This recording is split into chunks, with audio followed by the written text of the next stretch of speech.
More stalling, let's get into the story. In the beginning, we're dropped into a totally desolate wasteland, with monstrous creatures swarming the skies and a volcano erupting in the distance. A few survivors watch from a hilltop as one of them says, "It's coming." And yeah, that thing is getting closer. It has dragon wings and the face of a demon. And it's not alone, it's riding a massive dragon, which the group's leader identifies as the Dragon King, a truly colossal beast. He calls it Gornil. The girl behind him says, "It looks like the centaur's nest has fallen, meaning there's nothing left for them to defend."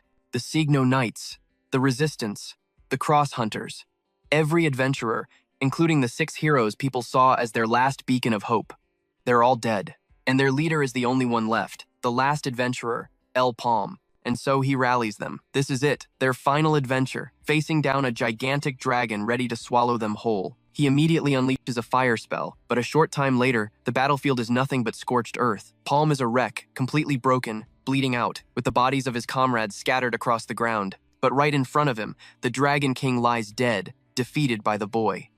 He wonders if this is the end for him, but then another dragon appears in the sky. It's a 3-headed beast, with one head freshly severed. But as Palm watches, the head he just cut off begins to regenerate, and he realizes it was all for nothing. The dragon dives toward the boy one last time, but he has no strength left to fight. He just closes his eyes, accepting his fate. This is the end of the world, and the end of his adventure. But then he slams his fist into the dirt, furious, thinking this whole destiny thing is garbage. He can't believe this is how it all ends, isolated and dying full of hate. He remembers watching his friends die, one by one.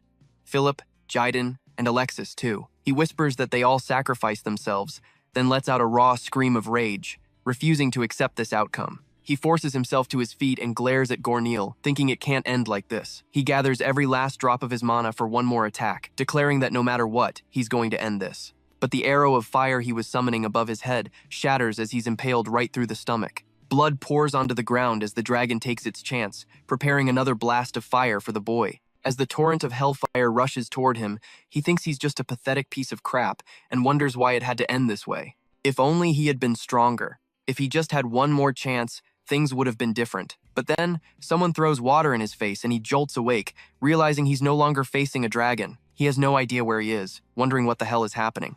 A man tells him that playing sick won't work, saying a slave needs to know his place. The protagonist is totally lost, asking where Gornil is and why he's even alive. But then, he recognizes his surroundings. He realizes he's been in this place before.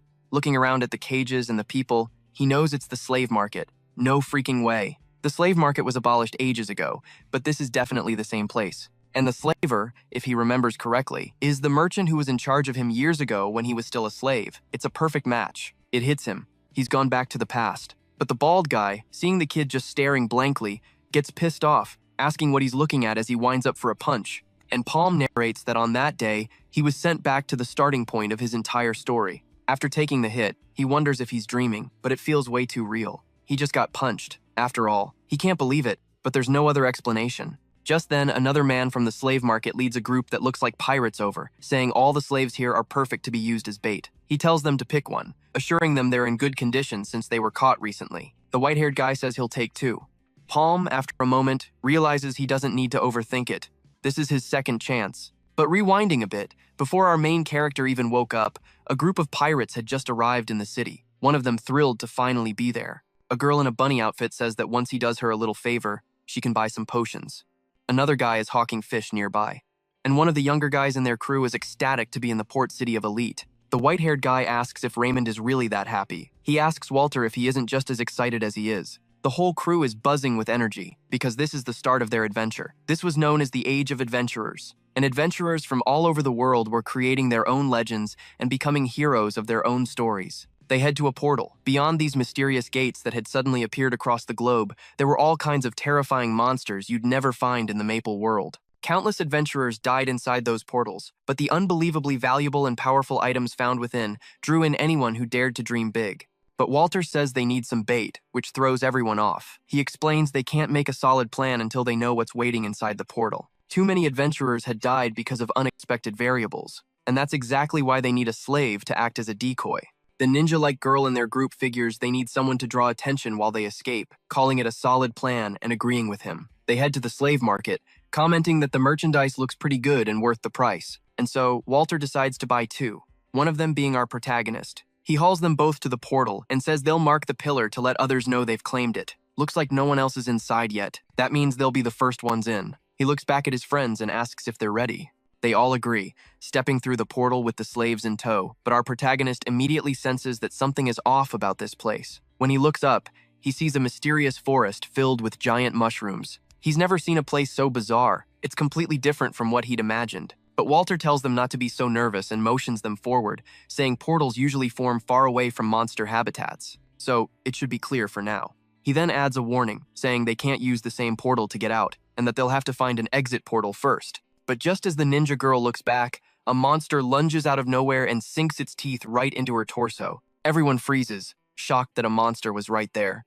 They scream, "Charlotte!" But the girl is already being chewed up, and they realize they're completely surrounded by more of those humanoid monsters. Walter reacts, firing an explosive arrow straight down one of the monster's throats. He screams that something's wrong, telling them to tie the bait to the trees because they have to get out of there. But just then, one of the slaves tells them to wait, saying he wants to escape with them. But the big guy just tells him to shut his mouth and do what he says. And with that, our boy mutters that he's sorry, leaving the two behind. The other slave just keeps begging not to be abandoned. They just make a run for it. The other slave is caught almost immediately, and the creature turns its attention to our protagonist. Meanwhile, the four adventurers are running for their lives from the monsters. Walter is carrying a wounded Charlotte, screaming that they failed and that clearing the dungeon doesn't matter anymore. They have to hurry and find the portal exit, but everyone is on edge and Reynolds can barely think straight.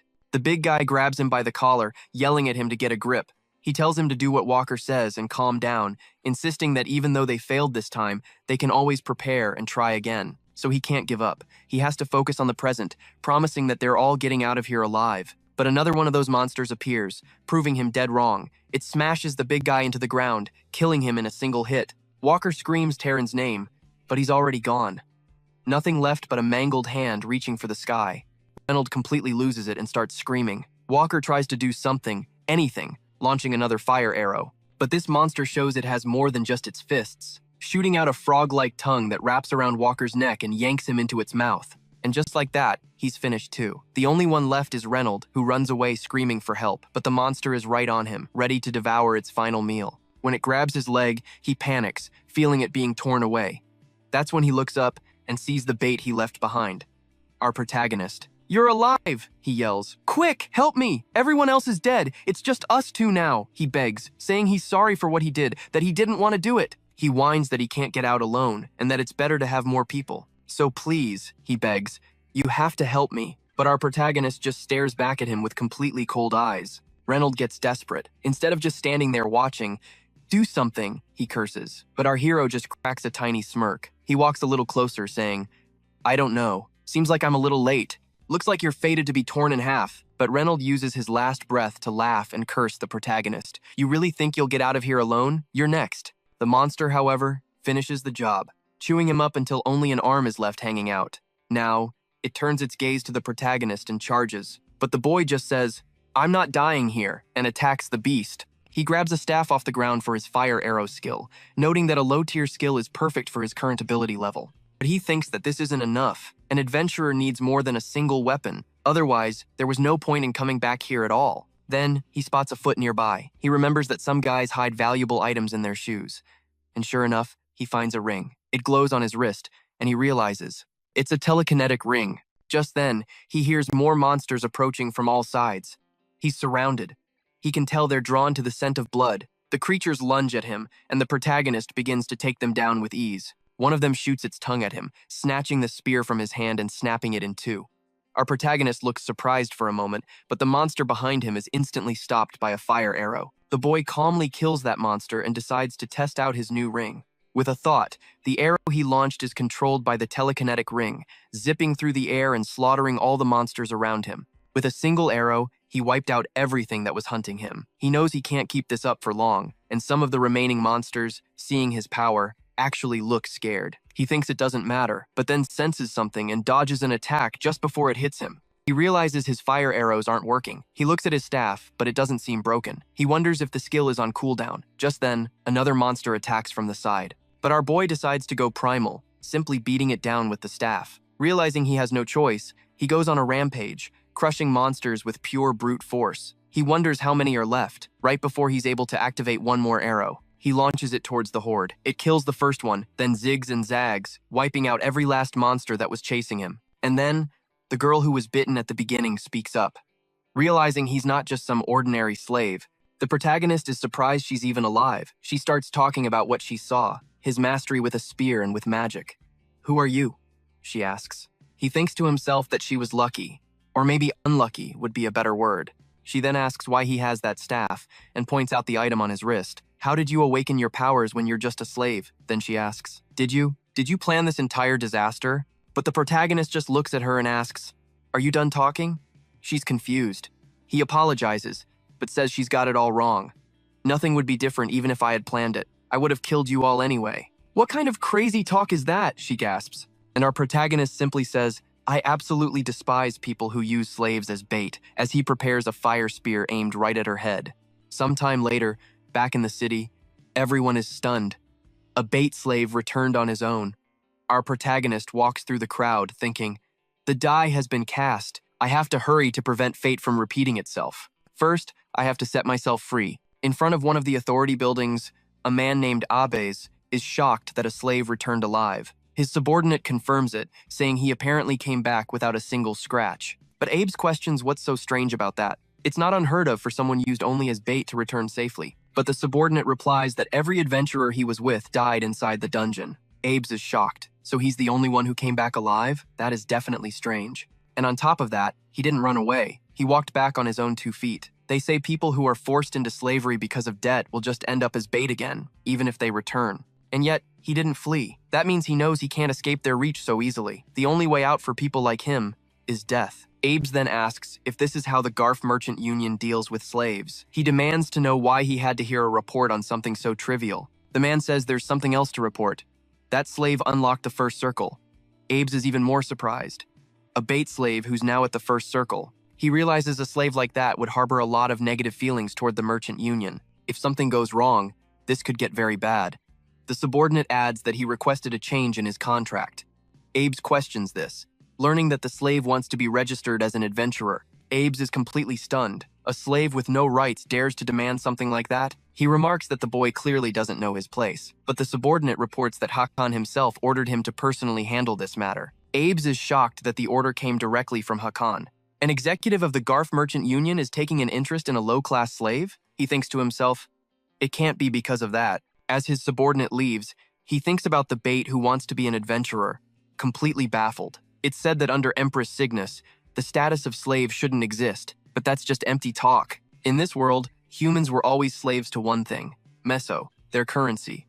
If they couldn't pay back what they borrowed, they paid for it with their own bodies. And this entire system was propped up by the so-called collateral slaves. The day his only family, his father, died from illness, our main character became one of them. The black moss he bought on credit from the Merchants Union was all it took. The union jacked up the price to an insane 1,000 meso, sealing his fate. And so, at a sham of a trial, they declared that the accused, having failed to pay 1,000 meso, was sentenced to work off his debt for the Merchants Union. The boy's life was officially over. He says that's how he was exploited for 6 long years. But now, it's time for his revenge. And so, he stands face to face with a man named Abe's and introduces himself as Palm. Palm says he still remembers Abe's name. He's the left hand of Rakan, a union executive. A real big shot. Abe smirks, asking if he's here to change his contract. He says he's already seen the report, so he'll cut to the chase and change the contract to a rank F adventurer. Palme is shocked that he agreed so easily and starts to thank him. But something nags at him. Just as he thought, Abe's is being way too cautious about this. But the kid isn't biting. He declares he wants rank A, and he has zero intention of playing their little game. Abe scoffs. Rank A is a joke. The Adventurers Association hasn't even given him a rank yet. But the kid fires back that he's explored nearly 100 portals during his 3 years as bait. Abe's just sneers, saying that only makes him an expert at being bait. He's never even killed a single monster. The boy counters. Since when is hunting monsters a virtue for an adventurer? Abe's has no idea what he's talking about. Palme explains that the very first adventurer made a name for himself through survival. The true virtue of an adventurer is returning alive, especially when the intel a survivor brings back is worth more than any single accomplishment. Abe's admits he has a point. He's not wrong. Surviving as bait for 3 years. That's definitely not some ordinary feat, but that's all he is. He's only ever been in low-rank dungeons. He asks if Palm really thinks his pathetic survival skills will work in high-rank portals. Abe starts thinking the kid must see them as complete idiots. Idiots who would approve a risky contract for someone who might die before paying off their debt. He thinks the kid is a total lunatic. With his skills, he'll be dead before he can even take 3 steps. And yet, Abe's can't shake this disgusting feeling he's getting. He tells him about a portal where only 5 people can enter, a portal that holds 12 marks. That's right, the bones of the last 12 parties are buried there. He tells the boy to prove it if he's as talented as he claims. If he can make it out of that portal alive, he'll get whatever he wants. Sometime later, the boy is standing with a group of other adventurers. They ask if the newbie is coming with them. Cheve introduces himself as the party's tank, saying it's a pleasure to meet him. He mentions he heard about him from Abe's, that he was bait, but he doesn't care about that stuff. He tells him not to worry. His teammates feel the same way. Palme says he hopes they can work well together. One of the guys immediately starts sizing him up, saying they heard he can use fire magic, and the boy confirms it. The other guy asks what he means, questioning if his magic element is already set. He heard mages can't use elemental magic different from the one they were born with. Apparently, that means any item unrelated to their element is useless to them. They think it must be pretty tough. But Cheve tells them that's enough chit-chat, saying he must have heard the briefing. For this mission, their goal isn't to hunt monsters. It's to return safely with the items from the 12 parties that were wiped out before them. They just have to return the items to the Union. He heard they're offering 3,000 meso for each item, but the guy with white hair asks if they're being too blatant. They won't get anything if they can't bring the items back. And items for First Circle adventurers are worth 7,000 meso or more. This isn't even half the price. But his companion tells him to stop complaining. He snaps back, saying he never complains. Sheva finally puts an end to it, asking if they're ready, and rallying them to go make some cash. Inside the portal, they notice it's bright, but feels incredibly depressing. Cheve tells everyone there's a high chance of a long battle in the dense forest, so they're going to set up camp first. One of them suggests a spot near a huge tree, since all the branches make it easy to hide and move to other trees. He says it's not a bad spot and gets ready to head over, tossing up ropes and gear to build their base. That same guy tells Palme he can just rest, saying setting up camp is that other idiot's specialty. And just like that, after setting up a well-made treehouse, they announce the base is done. They'll split into 2 groups to search the area. Tom, Max, and Rua will be Group 1, searching east and west before returning. If anything happens, they're to send a signal and run back to base. Everyone agrees. And so, Chev heads out with Palm. He wonders why they haven't found a single monster, let alone an item. He questions if they set up camp too early, thinking they'll have to move farther out tomorrow. Besides that, he asks Palme what he thinks of his first mission as an adventurer. Palme lies, saying he feels nervous. Cheve laughs, telling him that's normal, and starts a conversation, saying he's been an adventurer for a long time. And yet, every step he takes inside a portal still makes him nervous, admitting he's always been a scaredy cat. But more than that, he says he can find courage because he has people by his side. It might sound weird to praise them, but they really are good people. He says he felt really sad when he heard his story. As bait, he can only imagine how tough it must have been. On that topic, he asks Palm if he'd be okay with joining their party. But Palmy stops right there, sensing something strange. Cheve notices and says he wasn't being serious, telling him not to worry about it. But Palme's eyes are fixed on a footprint on the ground and some moss. Later that night, as they sit around the fire, one of them tells everyone to stop talking about work while they eat. They can talk about it tomorrow. Palme just keeps quietly drinking his water. Late into the night, they go over to Palme to see if he's asleep. Everyone is awake, except for the boy. Palme is only pretending to be asleep. And that's when Tom asks what the captain is doing, revealing his true intentions. He says the kid is lost in dreamland, asking how he could have possibly responded. He tells Chevy he's being way too cautious, asking if he forgot they mixed something into his food. That sleeping herb could even make a 100-kilo mother mushroom pass out. Tom says he chugged so much of it, he'll be lucky if he's not dead. He then asks, "Where's that fire arrow staff? That thing is worth almost 10,000 meso." He gets ready to kill the boy while he sleeps, saying, "It's time to get to work." Who would have thought the friendly little group was nothing but a pack of scheming scumbags? Who would have guessed? Who could have imagined it? But as he drives his dagger into the sleeping form, he feels the wrong texture. He rips the blanket back, only to find a log. The kid was long gone. The assassins are stunned. They insist there's no way he could have escaped. Chev orders them to find him, growling that he can't have gotten far. But just then, a massive explosion erupts right behind them, sending everyone flying as the entire tree goes up in flames. They scream out, "What was that? Why is everything suddenly on fire?" Panic sets in. They have to move fast to grab the food and items. One of them wonders if this is Palme's doing, but just then, the tank screams Chev's name. He questions what's happening now, only to see a colossal monster with a single gigantic eye looming before him. He wonders if Palme let it here, then starts cursing the kid, realizing they were used as bait. Every last one of them leaps from the burning tree just in time, narrowly escaping the jaws of the multi-eyed beast trying to devour them. Meanwhile, Palm watches from a safe distance, thinking how ridiculous this is. If they wanted to fool him, they shouldn't have been so kind. A portal where 12 veteran adventurer groups had failed, and they just accepted a nobody like him as bait. It was obvious they were plotting something. But then he sees the area's boss monster. He says he expected this based on the corrosion he'd found earlier, but this thing is much bigger than he could have imagined. The monster continues its rampage, clearing out the entire forest. Chev realizes that this type of creature puts them at a crippling disadvantage. The tank asks if he knows what it is. Chev confirms his worst fears, saying if he's right, that's a golden slime, something not normally seen in the maple world. It's a rare boss that only comes from red portals, and its body is pure acid. For melee-focused adventurers like them, this was the worst possible enemy they could face. He tries to warn them about its most dangerous ability, but before he can, he screams for everyone to dodge. A moment later, he's nearly hit by a golden glob from the creature. He asks what that was, realizing the monster has a long-range attack too. He explains that it's the acid arrow, a skill letting it fire acid from its body. The tank screams, "Isn't that basically cheating? My friend, in the jungle, anything goes." But Chev just yells that it's coming, and for everyone to get back in formation. But then the tank asks how they're supposed to handle that thing, and if there's even anything they can do. And so, Chev lays out a plan. They'll retreat for now, since the acid arrow should have a 1-minute cooldown. They'll recover, find an opening, and aim for the core in its head. Max grins as his ability comes off cooldown, turning to face the monster. But Chev calls out, telling him to wait so they can attack together. Max just scoffs and says to leave it to him as he leaps toward the creature.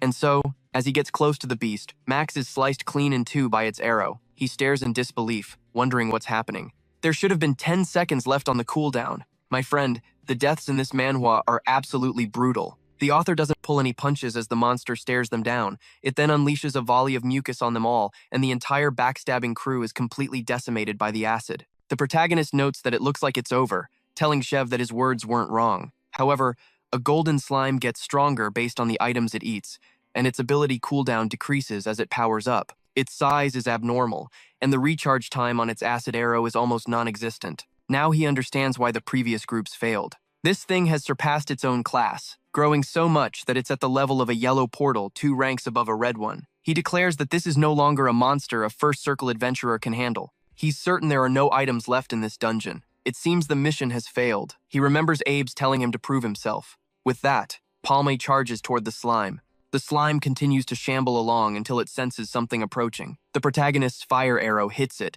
blowing one of its eyes apart and sending goo flying everywhere. The slime feels the pain of its lost eye. Palme wonders if it's because of magic resistance, since he's sure he aimed right for its core, but the monster doesn't seem to have taken much damage. He concludes that if that's the case, 4 more shots should do the trick. However, looking at the situation, he thinks again and realizes he needs to land at least 5 shots. He thinks that it doesn't matter and that he'll just prove to Abe's he can do what needs to be done. The monster then fires an acid arrow at Palm, but he calmly disappears from its sight. The creature keeps firing its arrows at the protagonist, but even while flying through the air, he keeps dodging and uses his telekinesis ring, thinking he has to hit the exact same spot, with no margin for error. But he knows that an ordinary man wouldn't even think of doing something like this. However, he is no ordinary man. One of the titles he held in his previous life was the greatest telekinetic.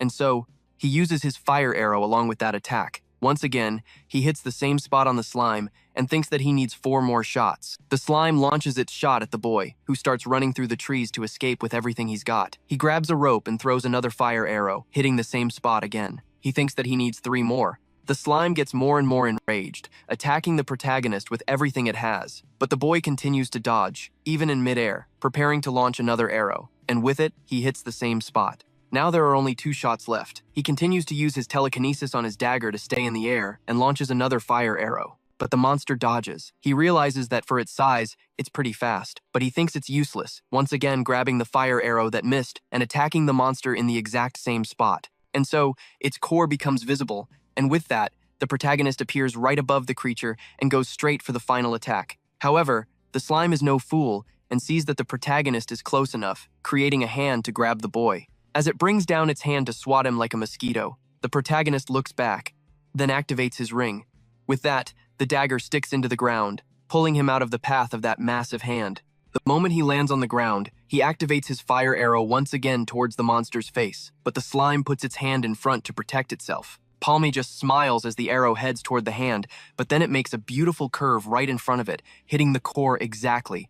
The nucleus explodes, and the monster despairs as it dissolves. Palm takes advantage of the monster's defeat to get out of there. After all, that mountain of acid has to go somewhere, and it turns into a tsunami headed right for the boy. He once again grabs his dagger, uses his telekinesis, throws it high, and is dragged up into a tree, escaping the acid bath. The boy looks back, seeing that a large part of the forest was decimated by that thing. As everything melts around him, Palm descends, walking through all the filth, and finally finds what he was looking for. He sees the creature's core, grabbing it with telekinesis, and bringing the nucleus he finally obtained into his hand. The object shines brightly in the boy's hand until he manages to use its power to create a shield around himself. And just like that, he exits the dungeon, returning to stand before Abe's, who can't believe what has happened.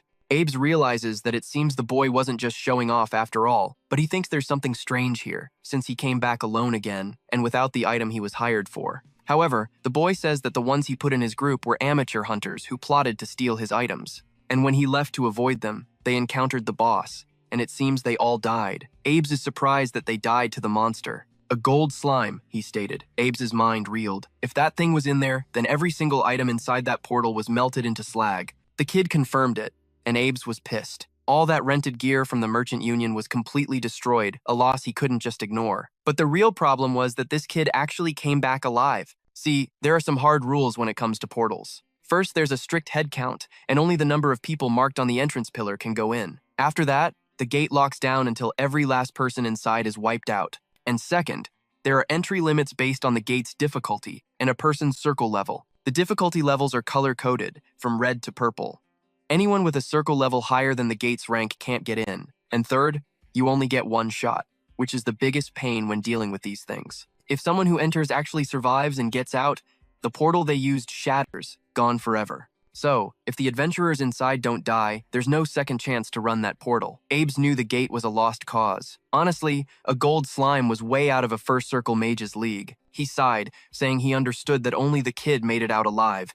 And since all the gear melted, he gets why he couldn't return it. But, he continued, no matter the reason, the fact is, you failed. The kid just smirked. You're pretty patient, Abe's. I'm not finished explaining yet. He had no idea what the kid was talking about. Then Palme mentioned the gold slime again, showing Abe something that made his eyes go wide. He said he ate the slime, leveling up his circle once more. Abe's was stunned. The kid had 2 circles now. He'd absorbed the gold slime's mana stone.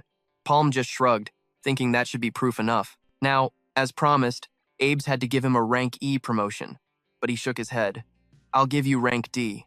Palme was shocked. Abe's pushed further. Better yet, start working with me, and I'll treat you like a C-rank adventurer. And with that, the kid signed the contract, and the collar was finally taken off his neck. He knew that giving C-rank treatment to someone who wasn't at the 3rd circle was a huge deal. Adventurer ranks are heavily tied to their circles. A veteran is rank A or B, a junior is C or D, and a rookie is stuck at E or F. Circles are a raw symbol of power, and the difference between them is crystal clear. But the punk standing in front of him wasn't normal. You can't just jump a circle by absorbing 1 mana stone. He questioned if the kid called it a survival instinct. He thought, yeah, he has that, along with an absolutely overwhelming talent. Someone who had barely become a First Circle Mage had come back as a Second Circle Mage in no time at all. He'd never witnessed that kind of growth speed before. He knew he absolutely needed this kid on his side. He noticed his treatment had improved faster than he'd imagined. It seemed Abe's was seriously impatient, but that was fine by him, because the first 100-member Red Rank Portal Raid was right around the corner. This was the first major event that the Merchant Union and the guilds were all watching, and obviously, the Gaff Merchant Union would be extremely interested. This was no problem for him. He was in a hurry too, and while he was at it, he might as well push his own plans forward. He asked Abe's for a favor, who replied, "What do you want? Just name it." So he asked him to lend him some money. Abe's paused, thinking this brat was already pushing his luck. The gates had kicked off the Age of Adventurers, but they were actually a trap set by the Dark Mage. So many adventurers died in the portals, wiping out the future potential of Maple World. The final day came after that, and all the monsters that were waiting rushed through the portals, and humanity lost. And in exactly 3 years from now, the fate that Maple World is about to face isn't so far away. Abe's watched the protagonist walk into the crowd of other adventurers. He thought, it's not enough, but it's a good enough start. The 100-member portal they found this time is a red level, and only those with 2 circles can enter. Normally, the GAF Merchant Union only selects adventurers with higher circles, and the reason they're investing in a second circle like him is because the GAF Merchant Union is targeting that portal. And while he got some money, spending it all on items would be boring, and items that fit his level are way too expensive. And if he was going to think of something useful to spend his money on, he would go to another shop. And so, one of the vendors there happily greeted him for choosing the light slave market. He said the boy must be an adventurer and offered to guide him, asking what kind of companion he was looking for, whether it was a bait slave or a warrior to fight alongside him. And the protagonist said there was someone he was looking for and asked the vendor to lead the way. That guy didn't quite understand, but said that this was the punishment field and that they use that place to punish those who act like the person he was looking for. He took the boy to a cell, but was afraid of who was inside and asked if he was sure he wanted that guy. The protagonist said he was aware, looking at that man and saying that he was the one he was looking for. He said that the death of a certain individual accelerated the destruction of the world in his previous life. This was the axe heroine, Aren, and this was that girl's killer. And the perpetrator was none other than the only apprentice she ever had, Debo, the hero killer. This was the incident that marked the beginning of the end. Then Debo asked why the boy came for him, saying that he didn't know him and telling him to go away. And so the vendor started apologizing to the client, saying that his mental state was a little complicated. But the protagonist said his behavior was a little different from what it was before his return, because now he was just a slave, treating an adventurer like that. Even as a slave, he thought Debo was rude. The vendor said he had other mad dogs like him, but the protagonist thought it wasn't just his personality, but his ability too. At his side, he was one of the few who gained attention after the final day, and sometimes they were compared. They were from the same region, awakened at the same time, and were very skilled, but what was most similar was something else. And so, he was released. And the protagonist asked how much he cost. Debo said it seemed they had a young master from a rich family there and asked if he could pay what he was asking, saying, "I want 1 million miso. Is that okay with you?" And the protagonist said that what compared them was the fact of how desperately they needed money, because that guy had a younger sister who had the black blood disease. Then Debo told him to leave if he didn't have money, because he didn't want him acting all cocky. This was not the time. But then the protagonist fiddled with a bag and Debo was surprised, realizing that he really had 1 million meso and asked if that was real money. That other vendor asked if he was serious and Debo bowed his head. Then the protagonist told him to wait a bit because he should hear what he had to say. The terms were 1 year, a 70-30 benefit split, and he had priority in choosing the items that drop in the portal. Then the vendor was surprised that he was making a party member contract instead of a slave contract, so he told Debo to take a look at the contract. The kid took it from his hand, saying that there was no way back, and simply bit his finger, accepting without any hesitation. He wonders if it's because his sister is running out of time. Palm just grins and says, as long as the contract is signed, they're heading straight for the gate, and Debo quickly agrees with the kid. While Palm says he'll have to prove his worth, Debo swears he'll work harder than anyone Palm has ever seen, and with that, they head for the gate. But once they get there, Debo calls out to the kid, saying he's grateful for the new weapon, but he normally uses a longsword and thinks they should switch back. But the kid coldly says, from now on, you'll be using an axe while working with me, and if you don't like it, we can just end the contract. Debo has no choice but to agree. But then he asks if that's the gate they're planning to test out, pointing out that it's a red level zone with an entry limit of 8 people. Palm just says it looks like the right place, but Debo asks where the rest of the party is. A boss with deep pockets like you has to have some amazing members, he says, adding that they must have a healer, because a fight is a fight, but a healer is essential. But Palm just turns and gives him a strange look. Why are you looking at me like that? Debo asks, suddenly realizing they're the only ones there. There's no need to worry about other members, Palm says. We have enough. Debo lets out a sigh of relief. Man, I was freaking out for no reason. However, Palm continues, all the members I need are standing right in front of me. Debo doesn't get it at all, seeing it's just the 2 of them. Then Palm tells him to stop wasting time and shoves him inside. The guy is stunned as he tumbles into the dungeon. Are you insane? He yells. An 8-person gate with only 2 people? There's a limit to crazy, dude. Does this look like a joke to you? On top of that, he has to use a weapon he's not even used to. But Palm just stares at him with a dead serious expression, and Debo immediately spots monsters spawning behind him. They're tree stumps with 3 eyes. He realizes they're stamps, and figures he screwed up by shouting so much. He grips the axe and gets ready for a fight. He mutters that they're known for their tough bark that swords and spears can barely scratch, not to mention their sheer numbers. But then Palm tells him to get out of the way. Debo begs him to wait, but the kid unleashes a fire arrow, effortlessly slicing one of them clean in half. Debo is speechless. Palm then uses telekinesis on that fire arrow, wiping out swarms of those things in front of him. This is disappointing, Palm says flatly, looking back at him. To think you'd act like that the second we entered a gate. Don't make a mistake like that again. And Gibo can only wonder, what kind of monster is this guy? Meanwhile, somewhere else, a girl reports that the merchants took the bait and that they're still buying time for the plan, but they've already captured the people they were going to send. A man with a seriously villainous vibe listens to her report while sipping wine. The girl asks if they have his permission to proceed. That guy says yes, and the girl vanishes from behind him. He murmurs that everything will be done according to that person's will and wishes for freedom for the Maple World. After Palm deals with all the stumps, Gibo gathers all the mana stones, getting a total of 27 of them. Palm then tells him it's time to move, and Gibo quickly agrees. As they walk through the wasteland, Gibo thinks, I thought he was just nuts. But this kid is no joke. He's stunned that his power is telekinesis, saying he's never seen or even heard of anyone using a fire arrow like that. He thinks that since he's teaming up with someone so powerful, he should be able to make a lot of money. The idea is incredible, and since the split is 70-30, he should be able to save up for medical expenses and food for a while. The thought makes him grin like an idiot.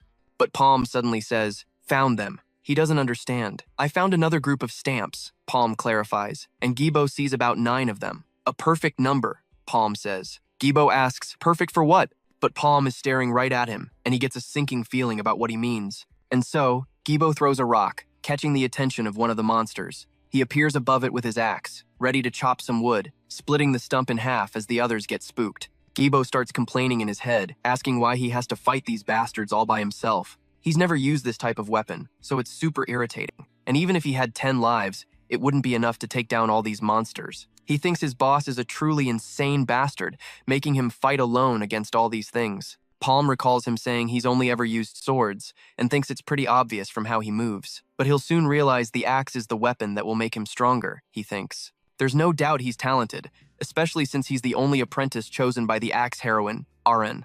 And so, the monsters rush him, attacking with everything they've got, but the guy continues to slice through them easily. He starts to notice something. The axe has a much longer reach, not to mention insane attack power. It's way more comfortable than using a sword, and after he calmed down a bit, the axe started to feel lighter. He wonders what would happen if he just wielded it more freely. He manages to cut through all those monsters with ease, spinning the axe on pure instinct. Palm notes that he picked it up really fast. He hasn't even awakened a circle yet, but he's already this strong. But while he's praising his performance, he senses something, and the ground starts to tremble. Gibo wonders if it's an earthquake, looking up, and from the middle of a wall, the leg of one of those monsters bursts out. He has to dodge fast to avoid being hit, questioning what the heck that is. It's actually a gigantic stamp. The monster tries to kill him in every way possible, but Palm appears, pulling him out of the way and tossing him aside. Its size has nothing to do with its threat level, he says. It just makes it an easier target. Gibo thinks magic might work, and the kid throws his arrow at the stamp, but it turns out the monster can block the attack. Palm realizes its reaction speed is faster than expected, so he prepares to try again, using his staff like a bow. He readies another one of those arrows, activating his telekinesis. The monster watches the arrow spin around it, trying to track it with its eyes. But Palm fakes it out, aiming for its back, thinking he only needs one shot. But even then, the monster stops the attack with one of its branches, making it totally useless. Palm realizes he blocked that too, and actually looks a little nervous. Gibo screams at him. So magic doesn't work either? Why are you still standing there? Run if you don't want to die. Palm tells him it's not that the attacks don't work, because it wouldn't have bothered blocking them if they were useless. The problem is the branches. And just like that, all those branches come flying at them. They barely get hit. The monster sees that they've jumped into the air and prepares another branch to hit them. Gibo is shocked when he sees it, but Palm uses a rock to give them a foothold, and with that rock, they manage to get out of the way. Gibo says the kid did a great job, thinking he was about to die, and thanks him. But Palm says it's no problem and tells him he should take care of the stamps behind them. He questions since when those monsters were there, and Palm says he'll take care of the other bastard. Gibo tries to scream for him, but he ends up being left behind, and he wonders, why is that kid so fast?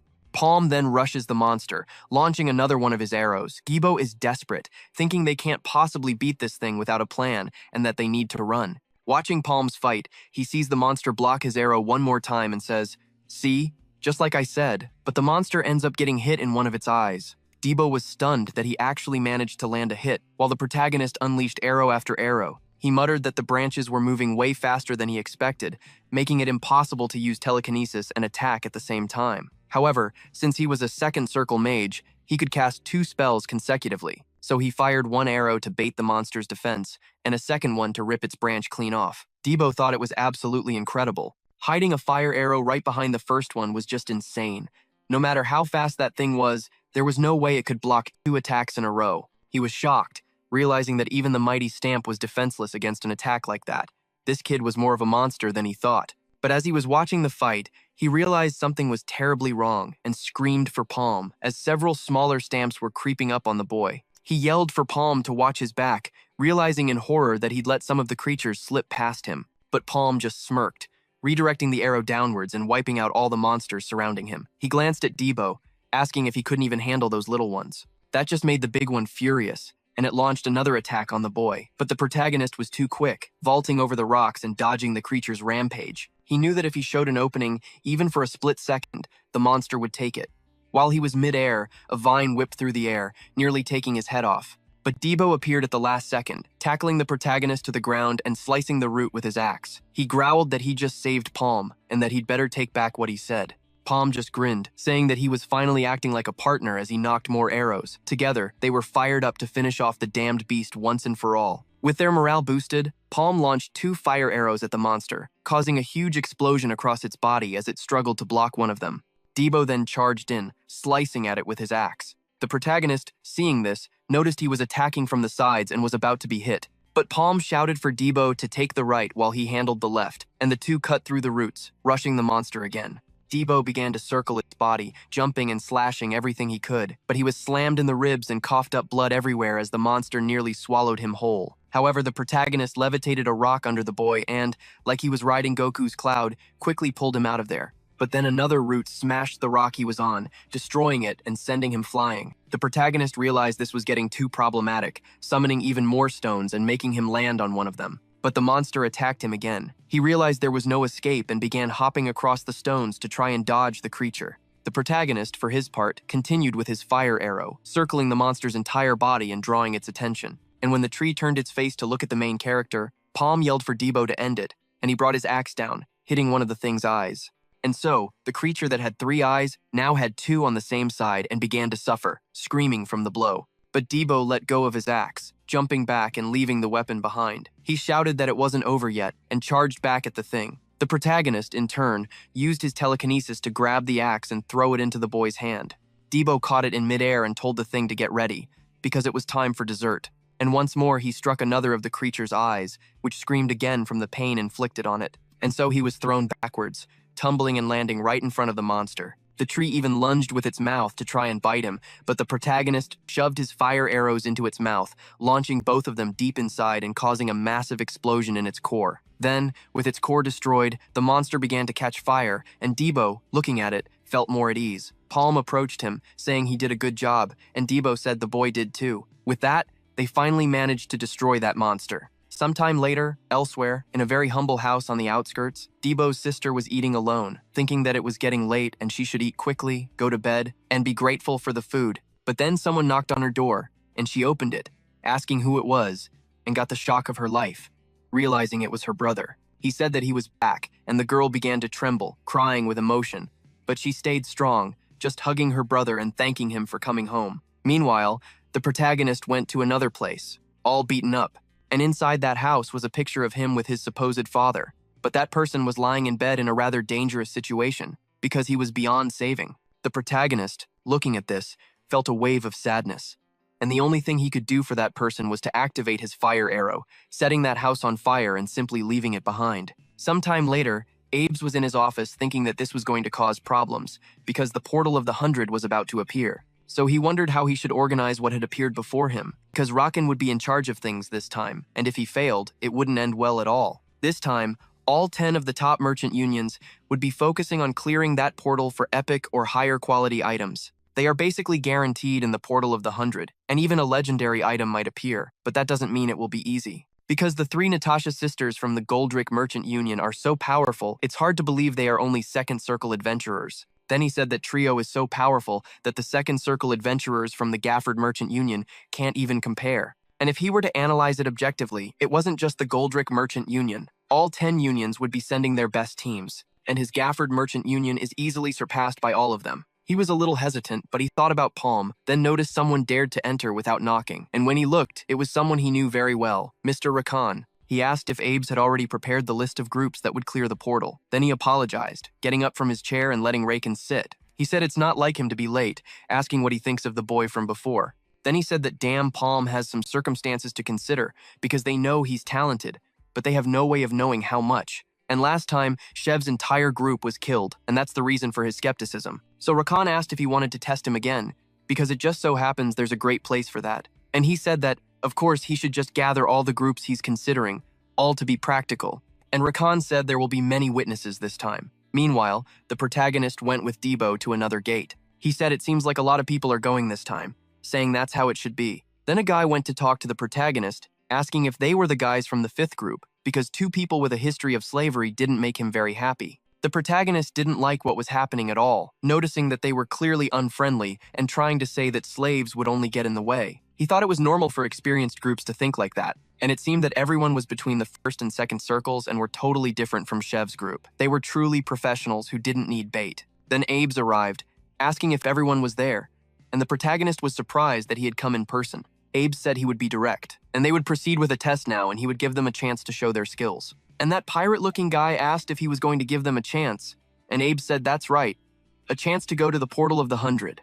So they're all shocked by the news. He's basically saying they're getting special treatment, and our guy realizes this is how they're going to play the game. He tells them to bring their A game to this 40-person gate, so they all dive in, only to find themselves back in the same damn forest. The pirate dude says they'll only team up for the boss hunt and asks if everyone's cool with that. He says they'll split up for now and regroup when they see the signal. And once again, our main character and Debo get left in the dust while the mage squad pushes forward. They're all talk, saying they'll kill everything in their path since time is short. They all agree with Dolan's plan, right until a monster blocks their path. It's some kind of gnarly 6-legged crab turtle thing. He scoffs, asking if this crap is all they're gonna find here, grumbling about it being mushrooms again. The mage just blasts it with an energy ball, calling it a total waste of time as he unleashes an energy ray. He thinks to himself how tedious this is, telling his buddy to just grab the magic stone so they can move on. But the monster completely tanks his magic attack and gets seriously pissed. That's when they realize it's still alive. The mage is stunned, his magic didn't even pierce it, and yells that it's not working, telling the others to do something, anything. But then, a noise starts rustling in the woods all around them. He screams for everyone to be careful, because they're already surrounded. This cocky group is totally screwed, swarmed by monsters. But somehow, the monsters start dropping one by one. After a brutal fight, all 4 of them are exhausted, but they manage to wipe them out. One of them turns to Dolan, saying the monsters are stronger than usual, and asks what the hell they should do now. Dolan figures winning by kill count is off the table. If they keep this up, they'll burn through all their stamina before the main boss. So, even though it's risky, he decides to just ditch the alliance and go straight for the boss. Our protagonist figures that's what most groups will end up doing. Debo agrees, saying that's probably the move, since these things are so tough. Then he tells our guy to forget it, calling him out for just standing there and not helping at all. Our protagonist just says there were only 3 of them. He should have been able to handle that many himself. Debo snaps back, asking if he's saying they should just waste their time on trash mobs. And our protagonist just says yeah, telling him to get a move on. But now they're at a standstill. Debo wants to rush the boss, while our guy wants to clear the trash. So he asks what the kid actually wants, reminding Palm he just said they were going for the boss. Palm clarifies that he was just saying what the others were thinking, and that based on the numbers, killing the boss is the only way to get a good score. But how you deal with the small fry is important too. Besides, the boss is dangerous, and the competition is going to be fierce. They have no idea what tricks the other teams will pull. Debo figures they probably won't cross the line, but you never know. Then he complains that our protagonist always talks like he knows everything. Right then, Palm adds that he can sense something seriously dangerous about this gate. Meanwhile, Dolan's group keeps pushing ahead until the girl on his team calls out to him, telling him to look. She points out an escape portal. She says she wasn't planning on looking for one, but it's good to find it, telling them to leave a mark nearby. But then, one of the members behind Dolan starts laughing hysterically. He asks what that was all about, and tells Vant he's being way too loud. But Vant just keeps screaming and laughing. Dolan yells, asking if he can't hear him, saying he's going to attract more monsters. But Vant is completely out of control, laughing against his will, tears streaming down his face. Dolan can only ask, "What is happening?" All around them, everyone starts getting sick from a strange smoke filling the air. Dolan realizes it's poison, and his first thought is to run, even if it means abandoning everyone else. But then, a horrifying mushroom monster appears right behind him, smiling with a mouth full of sharp teeth. As the creature gets closer, it starts releasing even more of the poison gas right at Dolan. He knows there's nothing he can do as the monster starts to laugh too. Infected by the mist, he breaks down, laughing hysterically in pure, desperate terror. Meanwhile, on another part of the island, our protagonist and Debo are walking along. Debo is complaining that the guy hasn't fought a single time today when he suddenly notices someone has used a flare. Debo scoffs, saying he knows they're supposed to use the flare for a boss, but he's surprised someone actually did it. When the two of them arrive, everyone is giving our main character the stink eye. He notices one group is missing. The pirate declares that since it looks like everyone's here, he'll start explaining. But one of the girls points out that the sorcerer Dolan's group hasn't shown up yet. He just brushes it off, saying it doesn't matter. There's no reason to wait. Then he announces they found the boss. And when they found it, they all witnessed Dolan's party get completely wiped out. The last one was eaten alive by the monster, the boss of this area, the madness poison mushroom. Seriously, if there's one thing the author of this manhwa knows how to do, it's draw some ugly monsters. The girl is shocked, asking what he means by the madness poison mushroom. She says they're in deep trouble, because her group is in no condition to handle a boss like that. She insists that if the madness mushroom is really the boss, they have to give up on the hunt. They need to find the escape portal as soon as possible. And of course, Debo asks about this madness poison mushroom, wondering if it's really that dangerous. Our protagonist is stunned that this is the boss, thinking it's the absolute worst kind of boss to run into at their level. While he's lost in thought, Debo keeps pestering him. Our protagonist explains that it's because of the spores it spreads. It makes it impossible to get close, which means they can't use their numbers to their advantage. But Debo just keeps running his mouth, nagging our protagonist non-stop. He explains that if they want to take it down, they'll have to rely on ranged attacks. However, half-assed attacks won't do any damage, since it's super tough and fast. Then the pirate adds that, unfortunately, the boss is blocking the way to the escape portal. It's impossible to get out without facing it, but Debo just scoffs, asking if he's getting scared. He claims the boss is nothing, and that one shot from his invincible fire arrow will solve everything. Palm immediately shuts him down, telling him to close his mouth, which makes Debo furious. Palm says they'll all die if they rush in without a plan, and that his stupid fire arrow won't even scratch it.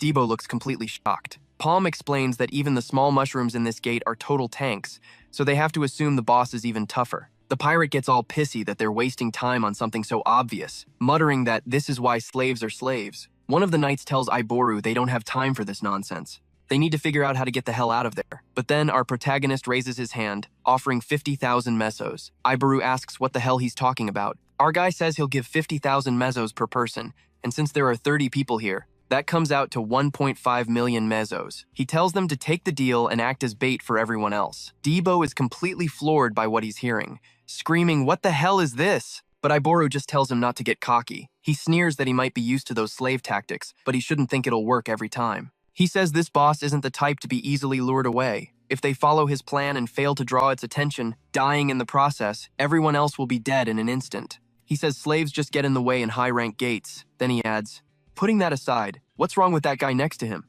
He doesn't even look like he's awakened." He scoffs, asking what a two-circle adventurer and a slave can possibly do. At this, Debo absolutely loses it. Furious that this guy has been trying to pick a fight with them from the start, Palm cuts him off, asking for the actual plan. With all that talk, he had to have something brilliant up his sleeve, but Dio just admits he's got nothing, just as he figured. Palm knew Dio was bluffing. If he really had a way to take down the boss, he never would have used that flare. Palm then clarifies, "My group consists of a second circle and a first circle."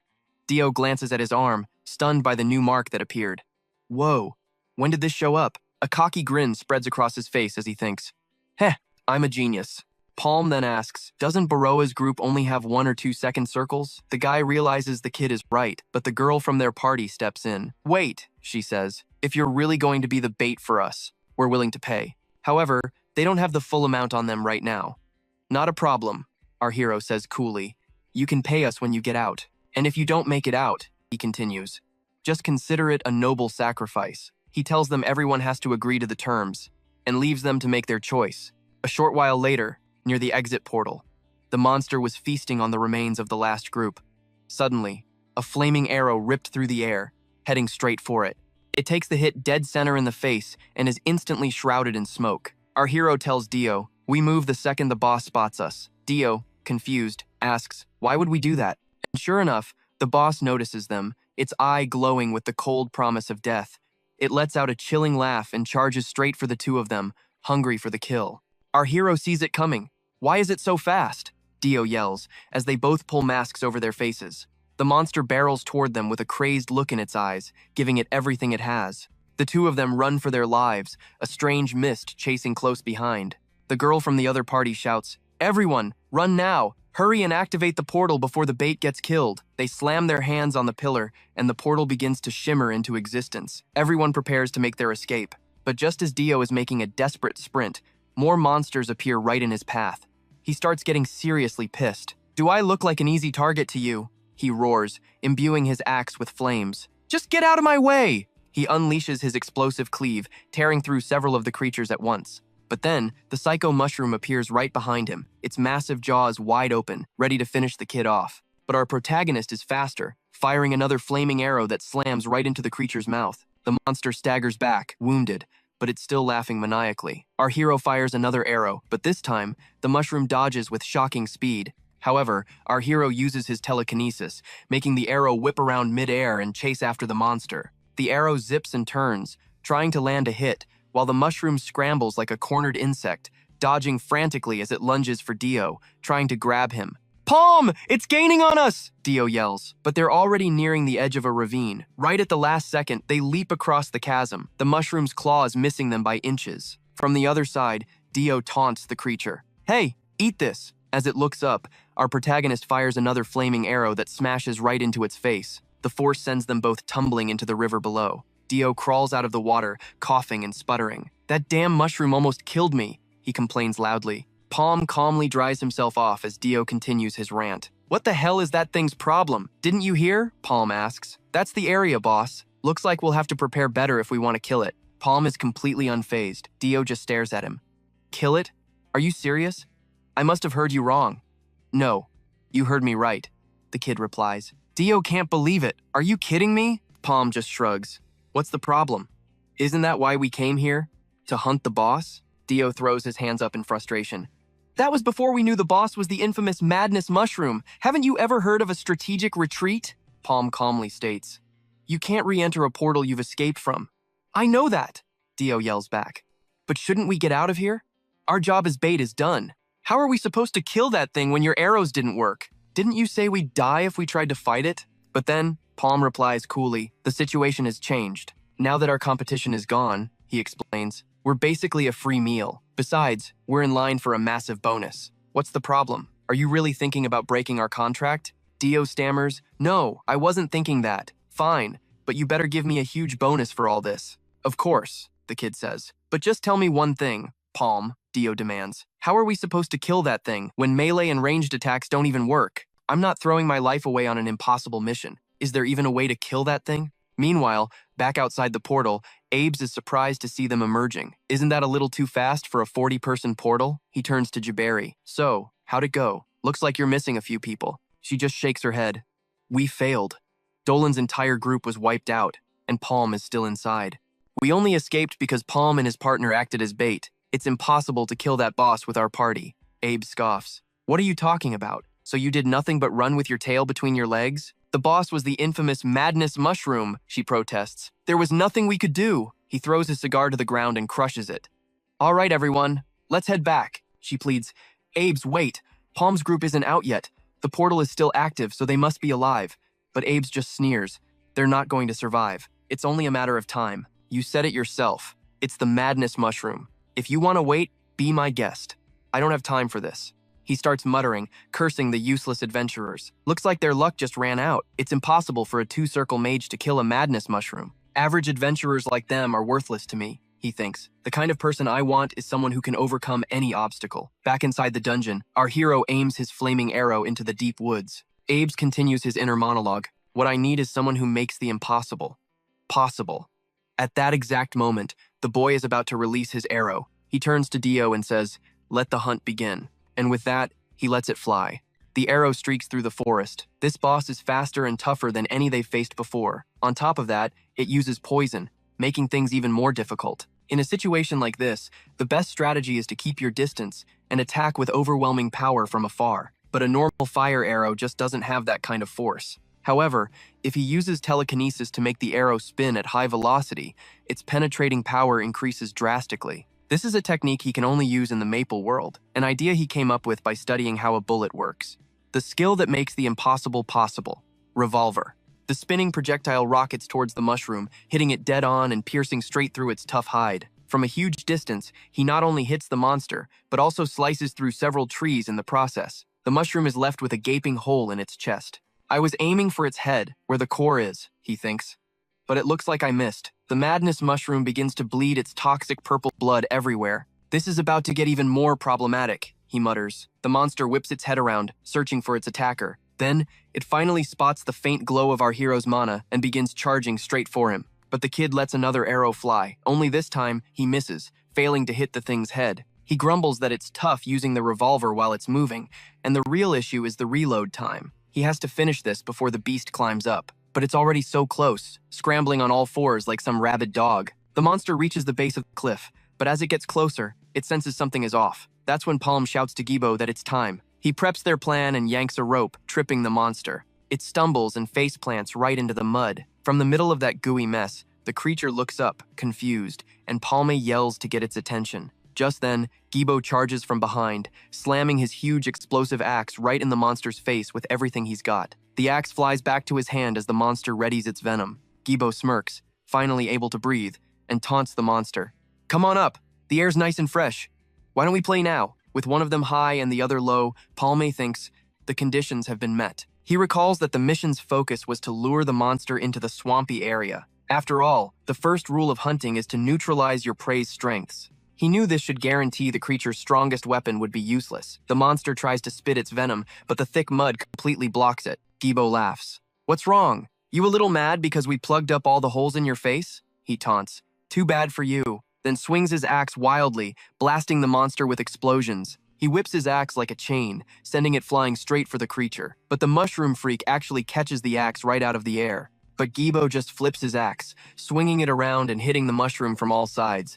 The monster starts to fight back, lunging at Gibo. Turns out, they didn't just lure it here to block its venom, but because muddy swamps are the worst for fast monsters like this one. And sure enough, the monster can barely get a solid footing. This is the worst place it could possibly be. It's getting bogged down by the water. With this opening, our hero uses his revolver again, aiming for the monster's head. It throws a hand up to block, but still gets wounded by the shot. Seeing this, Gibo gets ready to help out too, but Palme's attack causes a massive explosion, and Gibo yells, "Did it die?" But through the smoke, the monster is still standing. Gibo thinks, this thing is way too tough. Palm orders him to aim for the core, saying it must be near the head. I know that!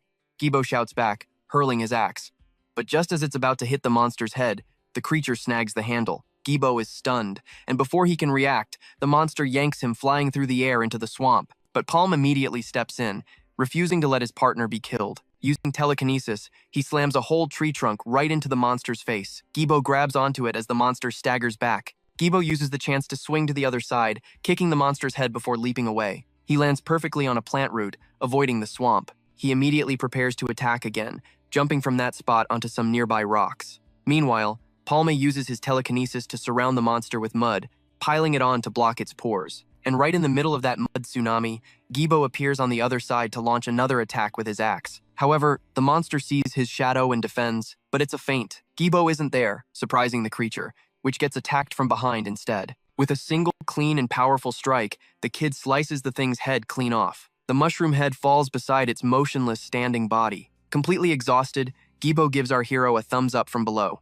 But then Palm sees something terrifying. Behind the kid, the headless body is still moving. It smashes Gibo in the head with all its might, sending him sinking into the mud as his axe is knocked aside. The monster roars, even without a head. Palm wonders how this is possible, certain that he blew its head off. He fires another arrow at it, but the monster vanishes, moving even faster now. It leaps over the same rocks Gibo just used and rushes straight for our hero. He realizes he must have forgotten something. He uses telekinesis to try and stop the monster, but the thing just jumps onto the rock where he's standing and starts climbing. He thinks that he only has enough for one more fire arrow. There is no next time, he tells himself. I can't afford to miss this shot. But then Gibo rises from the mud, his face covered in blood, looking totally pissed. He uses his explosive strike one more time, hurling his axe and slicing the creature's torso in two. The legs fall away below.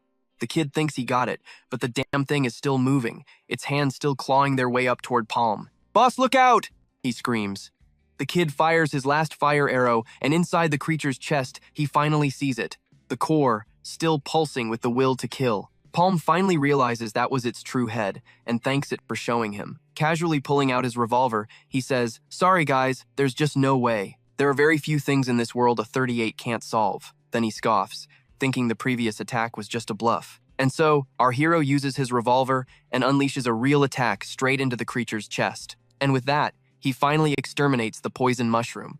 A huge cloud of smoke erupts everywhere. Gibo thinks, this guy is a pain in the ass to the very end, as the creature releases all its poison into the area. But our hero quickly uses the nearby rope and his telekinesis to pull Gibo out of there. He's unaffected by the poison and is glad our hero saved him, thinking he was about to die. The entire area below is consumed by the purple cloud. Gibo asks if it's really over now, and our hero says yes, telling him he did a great job. He says they'll get the Monostone when the poison clears, but right in front of him, the thing appears once again. In the middle of the log, the core is cracked, but it still exists. And that thing starts spraying poison all over our hero and Gibo. He thinks, we're really screwed, and starts laughing in despair. Elsewhere, Rakan confronts Abes, thinking that he really returned empty-handed. He says his temper hasn't changed at all, and Abes apologizes, saying they should leave this matter to the Cygnus Knights. Just then, someone knocks on the door and he tells the person to go away, saying he already told them not to bother him. But then Palm just opens the door, not caring at all. Abes asks, "What the hell?" cursing the boy out. Then he's shocked to see that it's Palm. He simply says, "I'm back," and Rakan breaks into a huge grin, thinking this is very interesting. At this, Rakan asks Abes what's going on, wondering if someone crawled out of their grave. Introducing himself as Rakan, he says it's a pleasure to meet the kid. He asks if he's Palm, saying his survival skills are just as the rumors say, and that he's the type they need now in Gotham. Hearing this, Palm thanks him for the compliment. He says he'll only ask one question, questioning if he would be able to show that skill again at the 100-Men gate. Palme looks directly at him, but says it would be difficult, and Rakan does not like that answer at all. Abes fires back. "Is that how you talk to Hakan now? You think you're some big-shot adventurer who can pick and choose missions? Don't forget, you still owe me." But Palm, remembering the kid said it was difficult, realizes that doesn't mean impossible. He cuts him off. "I don't do mind games. Let me rephrase the question. What do you want?" A little while later, Gibu is already sipping his beer, completely stunned. He said 5 million meso per person? For the two of us, that's 10 million meso. That's insane. But our hero doesn't even hear the crap he's spouting. The guy had just thrown his beer right in his face, forcing him to apologize. Gibu questions him. "Aren't you being a little too greedy? They're definitely going to back out now, and this was our first big mission in a while." But Palm just tells him, "That's not my problem. It's their decision to make." Gibu notices he's acting strangely after causing such a mess. If this falls through, Abes is going to blacklist us. Just then, Iboru shows up, saying, "You seem relaxed. Not like us. We feel like we're dying over here." Gibu snaps. "What's that supposed to mean? Is this how people thank you for saving their lives these days? Look, I didn't like you from the start. Let's just go. Ranks aside, let's just fight." But then, both of them suddenly apologize. They admit they were biased and unfairly questioned their skills. Iboru says he's ashamed of himself as an adventurer and wants to sincerely apologize. Okay, I was not expecting that at all. I definitely wasn't expecting an apology from an NPC. He explains that this is the promised amount from all 30 people, totaling 15.5 million meso. Everyone apparently pitched in a little extra as a thank you, and Gibu just accepts it. Palm, however, says, "We don't need this. The agreement was for 15.5 million meso. I just did the job I was paid for. You can keep your thanks. Don't get things twisted." Gibu mutters under his breath, "Well, I got excited for nothing," and says he'll count the money. But our main character speaks to Iboru. "Is that your name?" he asks. "Can you just do the job you're paid for?" leaving the other guy confused. Later, Abes complains to Hakan. "He can't do that. 10 million meso is way too much. That's what you pay third or fourth circle adventurers. Even if he's the best of the candidates, accepting his terms will set a bad precedent. It's possible he's just bluffing. We should probably call him back in to renegotiate the payment terms." But Hakan shoots back. "You really think so? It wouldn't be strange if he asked for double that amount." Abes finds Hakan's response completely bizarre. Hakan tells him to read a document, explaining, "We'll be sending only Palm's group to represent the Gaff Merchant Union this time." Abes wonders what just two people could possibly do, but his face drains of color as he reads the file. Is this for real?" Hakan replies, "I'd be in deep trouble if it wasn't. I paid a huge sum for that information." Abes reads about the Dark Lord Jin and thinks, if this is true, they're screwed. Hakan tells him not to be fooled. The war has already begun. So, at the 100-person gate, various groups are camped out, chatting amongst themselves, until one of them spots our hero and Gibu approaching. Palm warns, "Don't get too hyped. Stay focused. Gibu replies, "Don't worry. I'm an experienced adventurer now, too." The crests they're wearing prove it, and suddenly, all eyes are on the two of them in total surprise. Gibu immediately notices the hostile atmosphere, as if everyone was looking at them with disgust. Then, one of those guys with a seriously punchable face asks if they're from the Gaff Merchant Union. "It's a pleasure," he says, introducing himself as Shodan, a ranked adventurer from the Jenny Merchant Union. Our protagonist introduces himself as a C-rank adventurer, and Shodan is completely floored. He thought only 2 circle adventurers could enter due to the restriction, asking how C-ranks could possibly be there. Just then, a girl interrupts. "Could you give us some space? We have business with them."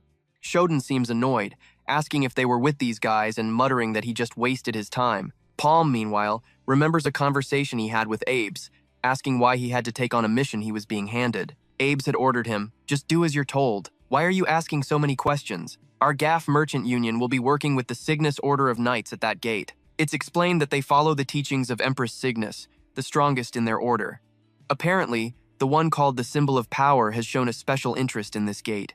Abes explained that the slots for the gate had already been taken by another merchant union and knights, so they decided to team up. Even though they're knights in training, the social visibility will be huge, and even if they have their own reasons for coming to the gate, the offer wasn't bad, so they agreed to work together. Our hero simply said he understood, stating, "It won't be a problem if it's a cooperative job." Abes was surprised by the kid's quick decision, not expecting it to be so easy. Back in the present, he realizes something about them smells fishy. The girl introduces herself as Kier, the leader of the Cygnus Order's newbies. She says, "Don't think we're on the same level just because we exchanged a few words. I don't want any extra trouble, so just follow my orders and follow me in silence."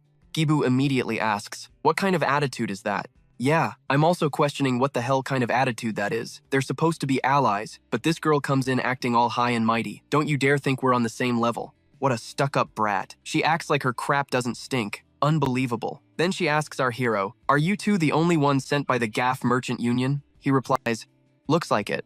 And Kier wonders if Gaff is even taking this seriously. Just then, the Dig Merchant Union's Krakos group arrives. A whole crew of tough-looking people. Another mid-sized union. You've got to be kidding me. No. There's no way.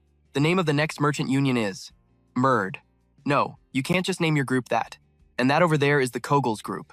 Gibu is shocked to see the elites from all the respective unions, saying the atmosphere has completely changed. Finally, the 3 sisters arrive, stealing everyone's attention. That's the Goldrick Merchant Union and their famous 3 sisters. They're all high-grade adventurers, so he immediately starts getting jealous, calling them arrogant. But then, another guy calls for everyone's attention, greeting them as the chosen guards for this raid. He introduces himself as Longico and says they're here to provide support as they enter the gate. He says, "Although you've probably been informed of all the details by your respective unions, I'll explain it one more time as a reminder. Any legendary item from this gate will not belong to any of you, not even the one who finds it. The item will belong to your respective merchant unions. You will be paid according to the terms you agreed upon. You can, at least, keep the mana stones, so be happy with that. And remember, if you're caught trying to steal an item, you'll have to face my squad of B-rank adventurers." As he points to his group, he makes sure everyone can see the 5 circles on his arm. Gibu is shocked by this, wondering if they all have that level of power. "That concludes the warnings," he says.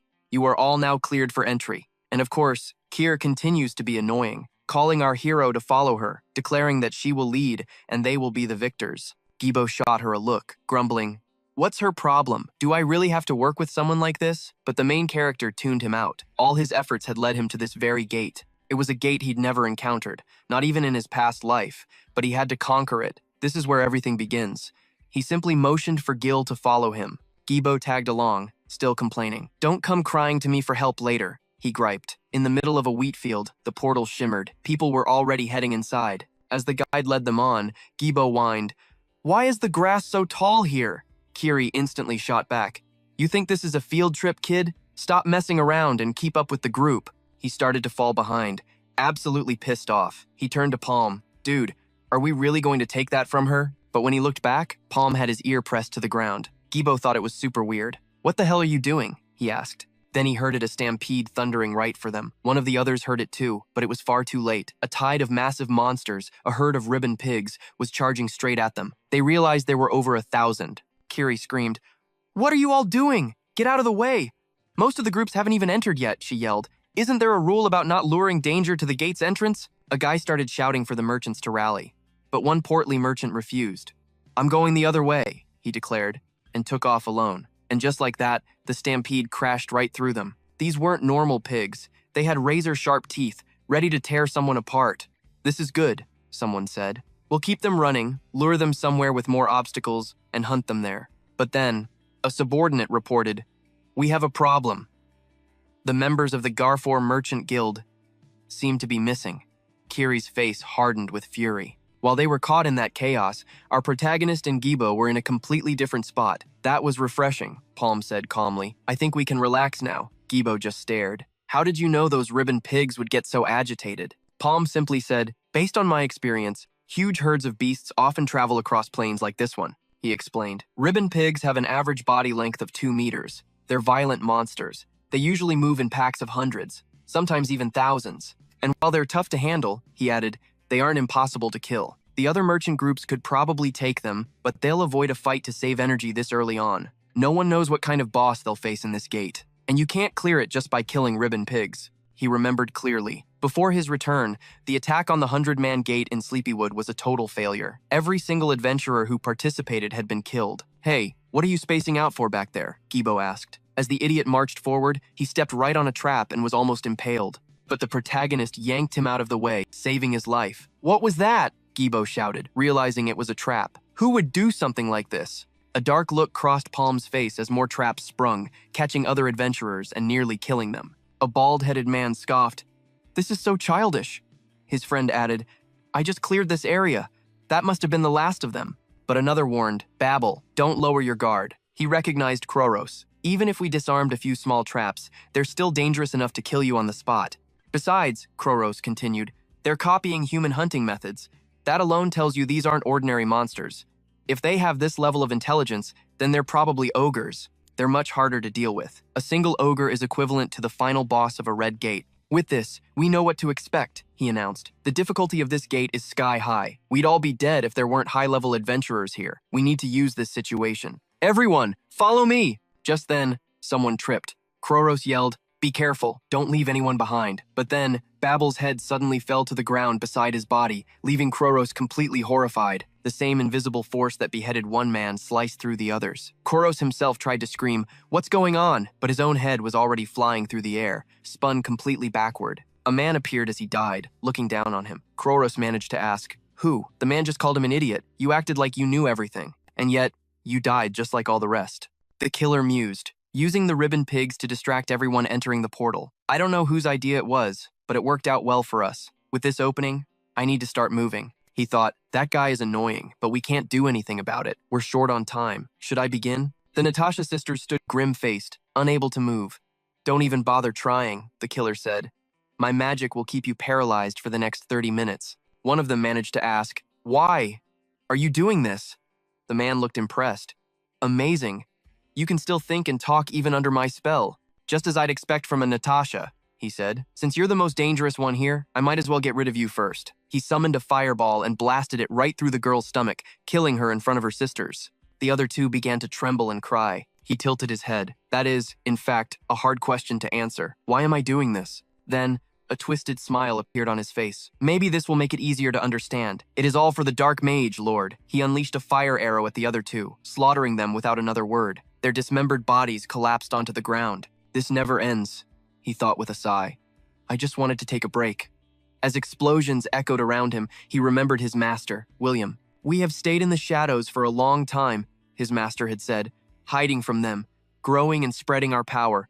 All for this one moment." His master had turned to him, saying, "The time has finally come to reap the fruits of your labor. I will not disappoint you," he had vowed. Then his master had told him, "Take this, it is a gift, from Times, that Times person." "I will not accept failure," William had warned. The memory made him tense. He couldn't just do this half-heartedly after that. "I cannot fail," he thought. "I need to take this a little more seriously. Man, I was not expecting this level of brutality. I mean, sure, this series has been savage since moment one with those adventurers dying, but damn, he killed them in cold blood." Meanwhile, in a village, a group of ogres was gathered, ready for a fight. Arriving on the scene, Gibo started to panic. "What is this? They're all boss-level monsters. Palm told him, "I'm sure I told you earlier. There's only one boss among them. They just have high resistance and are naturally strong. Facing even one of them is risky enough. It looks like they stole a bunch of items from dead adventurers. That's going to make this even more complicated, since some adventurer weapons let the user use a skill." Hearing that, Gibo started to seriously freak out. "What are we going to do now? This means we're fighting the equivalent of an adventurer army. And it's just the two of us." Palm noted his reaction calmly. "You panicked even faster this time. Good job." But Gibo shot back, "I'm not talking about that. It's impossible to fight those monsters with just two people. We have to regroup with Kiri and Kick." He could never remember her name. He asks, "Why the hell would I do that?" Since Gibo himself wanted to split up as soon as possible. But the guy says that was before he knew about these monsters. Bottom line, there's no way the two of them can beat this army. And our hero knows it. A little later, a couple of ogres get separated from the pack, and Gibo moves in for the kill. The ogre ducks at the last second, barely dodging the kid's attack. "Are you serious?" he grumbles. Pretty sure the bastard is messing with him on purpose. He mutters that he never wanted to do this alone. While he's on the ogre's back, the monster swings a massive fist at him, but he just slams his axe into the ground and vaults clean over the creature, flipping around to land behind it. The monster keeps trying to grab him, lunging at the kid with everything it's got. Gibo dodges by a hair, nearly taking a massive fist to the face.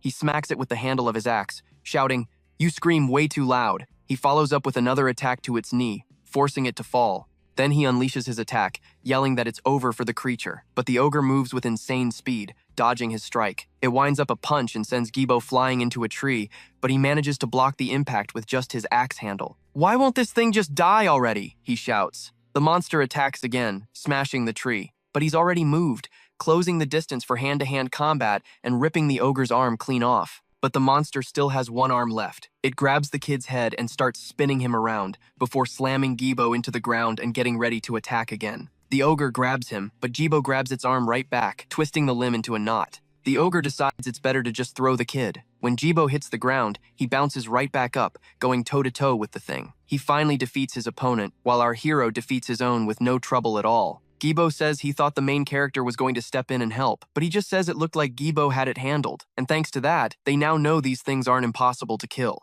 But the kid is not happy to hear that. He's starting to doubt the mission even more. If there's an entire army of those things, it's going to be tough. As he walks forward, however, he finds something strange. There are bodies of dead adventurers everywhere, all of them headless. He recognizes them as the Cygnus Knights. He wonders what the hell happened here for everyone to be beheaded. Just then, one of the people, still alive, groans in a corner. Gibo tells the hero to look, pointing out the survivor who's completely busted up. He asks what happened, questioning if they were attacked by an ogre, but the man says it was nothing like that, claiming it was an assassin. Meanwhile, someone thinks this makes no sense. Assassins are people who can enter certain portals that others can't. Their only purpose is to collect information and kill other adventurers. The portal would disappear right after being completed. And just like that, all the evidence would vanish too. This time, however, it's a no-win fight. They'd have to clear this difficult portal, wasting energy with a minimal crew. Even if they cleaned up their tracks, they wouldn't escape suspicion from people outside. After all, the adventurers in the portal are elites from the merchant unions, so this doesn't add up. And even if this was the assassin's goal, if the news somehow spread, they'd have to wage war with all the other merchant groups. A dangerous gamble like that isn't something a merchant union would take part in. So, if it's not another union trying to steal something, it means there's something more going on here. So what the heck happened? Gibo asks. And Paul says it's been a while since he's seen that girl. Hearing this, the other guy gets furious, since it's all his fault. The thought of a traitor among them is just absurd. He asks why Lady Kiri is like this, and Palm says he doesn't understand how she, a member of the Cygnus Knights, could be an assassin. But the other guy says he doesn't get it either, and it's still hard for him to process everything. However, he says the orders she gave at the portal's entrance now seem like part of her plan. He says that before finishing things, she herself said she was a follower of the Black Mage. The two are shocked by this. Our hero then explains about the Black Mage. He says that 800 years ago, he was a transcendent being who threatened the entire world with his followers. To stop him, the 6 heroes took command, and the war was focused entirely on the Black Mage and his forces. When he was sealed away and the Black Mage's army was in chaos, the Allied forces began to advance, killing all of his followers. The hero says any citizen of Maple World would know this. So Gibo can't believe she's a follower of the Black Mage, but Palm says this isn't the time to worry about other things, so they must go after her. He asks if the other guy is coming with them, because he must be prepared to fight her when they find her. He replies that's exactly what he wants. Meanwhile, The girl is running hard until she comes face to face with a mage. William says he was waiting for Lady Kiri, noting that it seems she was the one who dealt with the feta pigs. He says they were able to proceed with their plan without any issues, since everyone was separated. Now they can end this slowly. He asks if she received the present they sent. The girl is furious, demanding to know who the hell they are. Meanwhile, Gibo tells the knight they can go a bit slower if he wants, since the boss went on ahead anyway. The guy says thanks, but that he's fine. Then he charges straight at the assassins, but a man with a dagger attacks her. William watches from a distance, thinking it's incredible, as expected from the captain of the Cygnus Knights. But he wonders for how much longer she can hold out. The girl doesn't stop there. Instead of just fighting with her sword, she also activates her magic, unleashing the rising sun on her blade and imbuing it with that energy. An assassin gets close to the girl, saying it's time to die, and attacks with everything she has. But Kiri simply fakes her out and uses her sword to cut the woman up like a Lego, with her head, leg, and arm each flying off in a different direction from her solar strike. With that, she's exhausted. She looks at them and demands they reveal their purpose if they don't want to die right there. And William says she's annoying, asking what they're doing. He orders them to hurry up and kill her, and all three of them charge the girl together. But something happens. Several of them are diced up and cut down from all sides. William is terrified, and it turns out Gibo is the one who jumped in front, saving the girl at the last second. A few moments earlier, while our hero was fighting the knight, he told Gibo not to worry, because the boss is very skilled. The knight said he understood, and that it was great. He then takes his dagger and tries to kill the main character from behind, telling Gibo to give his regards to Kiri when he finds her. But his plans are completely ruined, and he ends up losing his hand from a single blow from our hero, who blasts it off with his fire shot. The guy is screaming about his severed hand, and Gibo asks what's happening. Our hero says that, just as he suspected, his little lie was pretty pathetic. He says he's sorry, but he doesn't have a habit of trusting anyone, finishing the guy off right there. Then, William thinks that this is strange, because he wasn't expecting an unwanted guest to show up.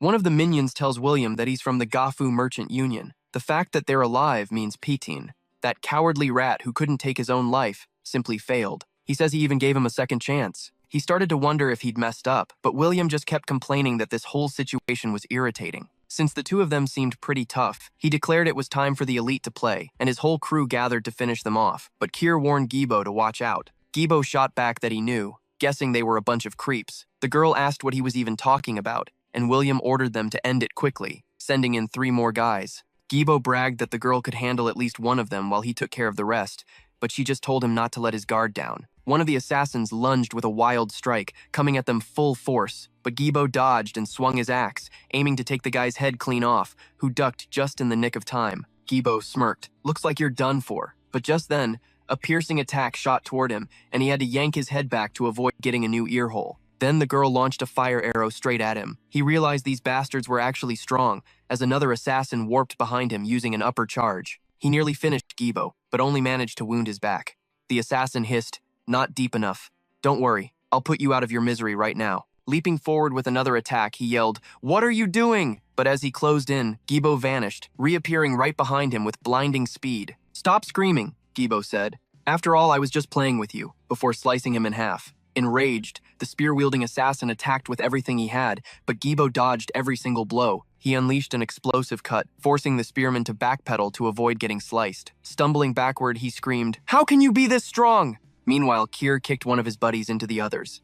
"How disappointing," she scoffed as they all tumbled over. Then she asked William, "You call these guys elite?" They were completely frustrated to be losing so badly. William sighed, "It seems I'll have to interfere. This is clearly the best you can do. You've wasted enough of my time." Suddenly, Gibo saw him summon a fire arrow, and it came hurtling straight for his eyes. He realized it was even faster than the boss's arrow, and an explosion erupted right in front of him. William noted that he dropped his guard just because it was a fire arrow. He knew this attack was on a completely different level, but it wasn't like he could have dodged it anyway. "It's over," William declared. "Now, we'll finally clear this portal." But then he froze in shock. The protagonist appeared out of nowhere, stopping the explosion cold, and stared William down, even with one of his eyes knocked askew. "Who the hell are you?" he demanded. The protagonist used telekinesis, saying, "Save that for later, we have other guests," and summoned one of those ribbon pigs, except this one was gigantic. He hurled it at William's party, and the massive pig sent them all flying.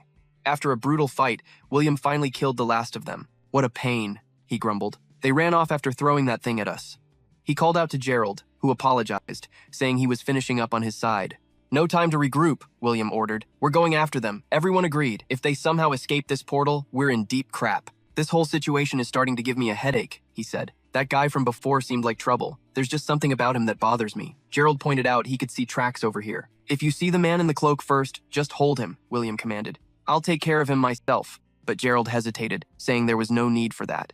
I know it's not my place to say, he started, but that guy didn't seem like just some random punk. William scoffed. Are you worried about me? Do you even know who I am? It's impossible for anyone in this portal to be stronger than me, blindly trusting the power given to him by his superior. Meanwhile, the protagonist was with Gibo, who asked, did you see their faces at the end? I wonder if they'll even survive those pigs. But the protagonist replied, they won't die that easily. Forget about that. You should watch where you're going. There could be traps. Gibo said he was on high alert, but asked, why didn't you finish them back there? You could have aimed for an opening. But the main character simply stated, because William is stronger than me. Gibo couldn't even believe it. He thought back to that fire arrow aimed at Gibo, remembering its speed and power. He had barely managed to stop it. He recalled that even after setting off an explosion to slow it down, it still kept coming for him. He explained, my fire arrow barely changed its direction, and it didn't affect his at all. Gibo refused to believe William could be stronger, asking if he was joking and why he would say something like that. So, we really just ran away? Gibo asked. Yes, the protagonist confirmed, showing him a ring. It seems the circle has grown to its absolute limit.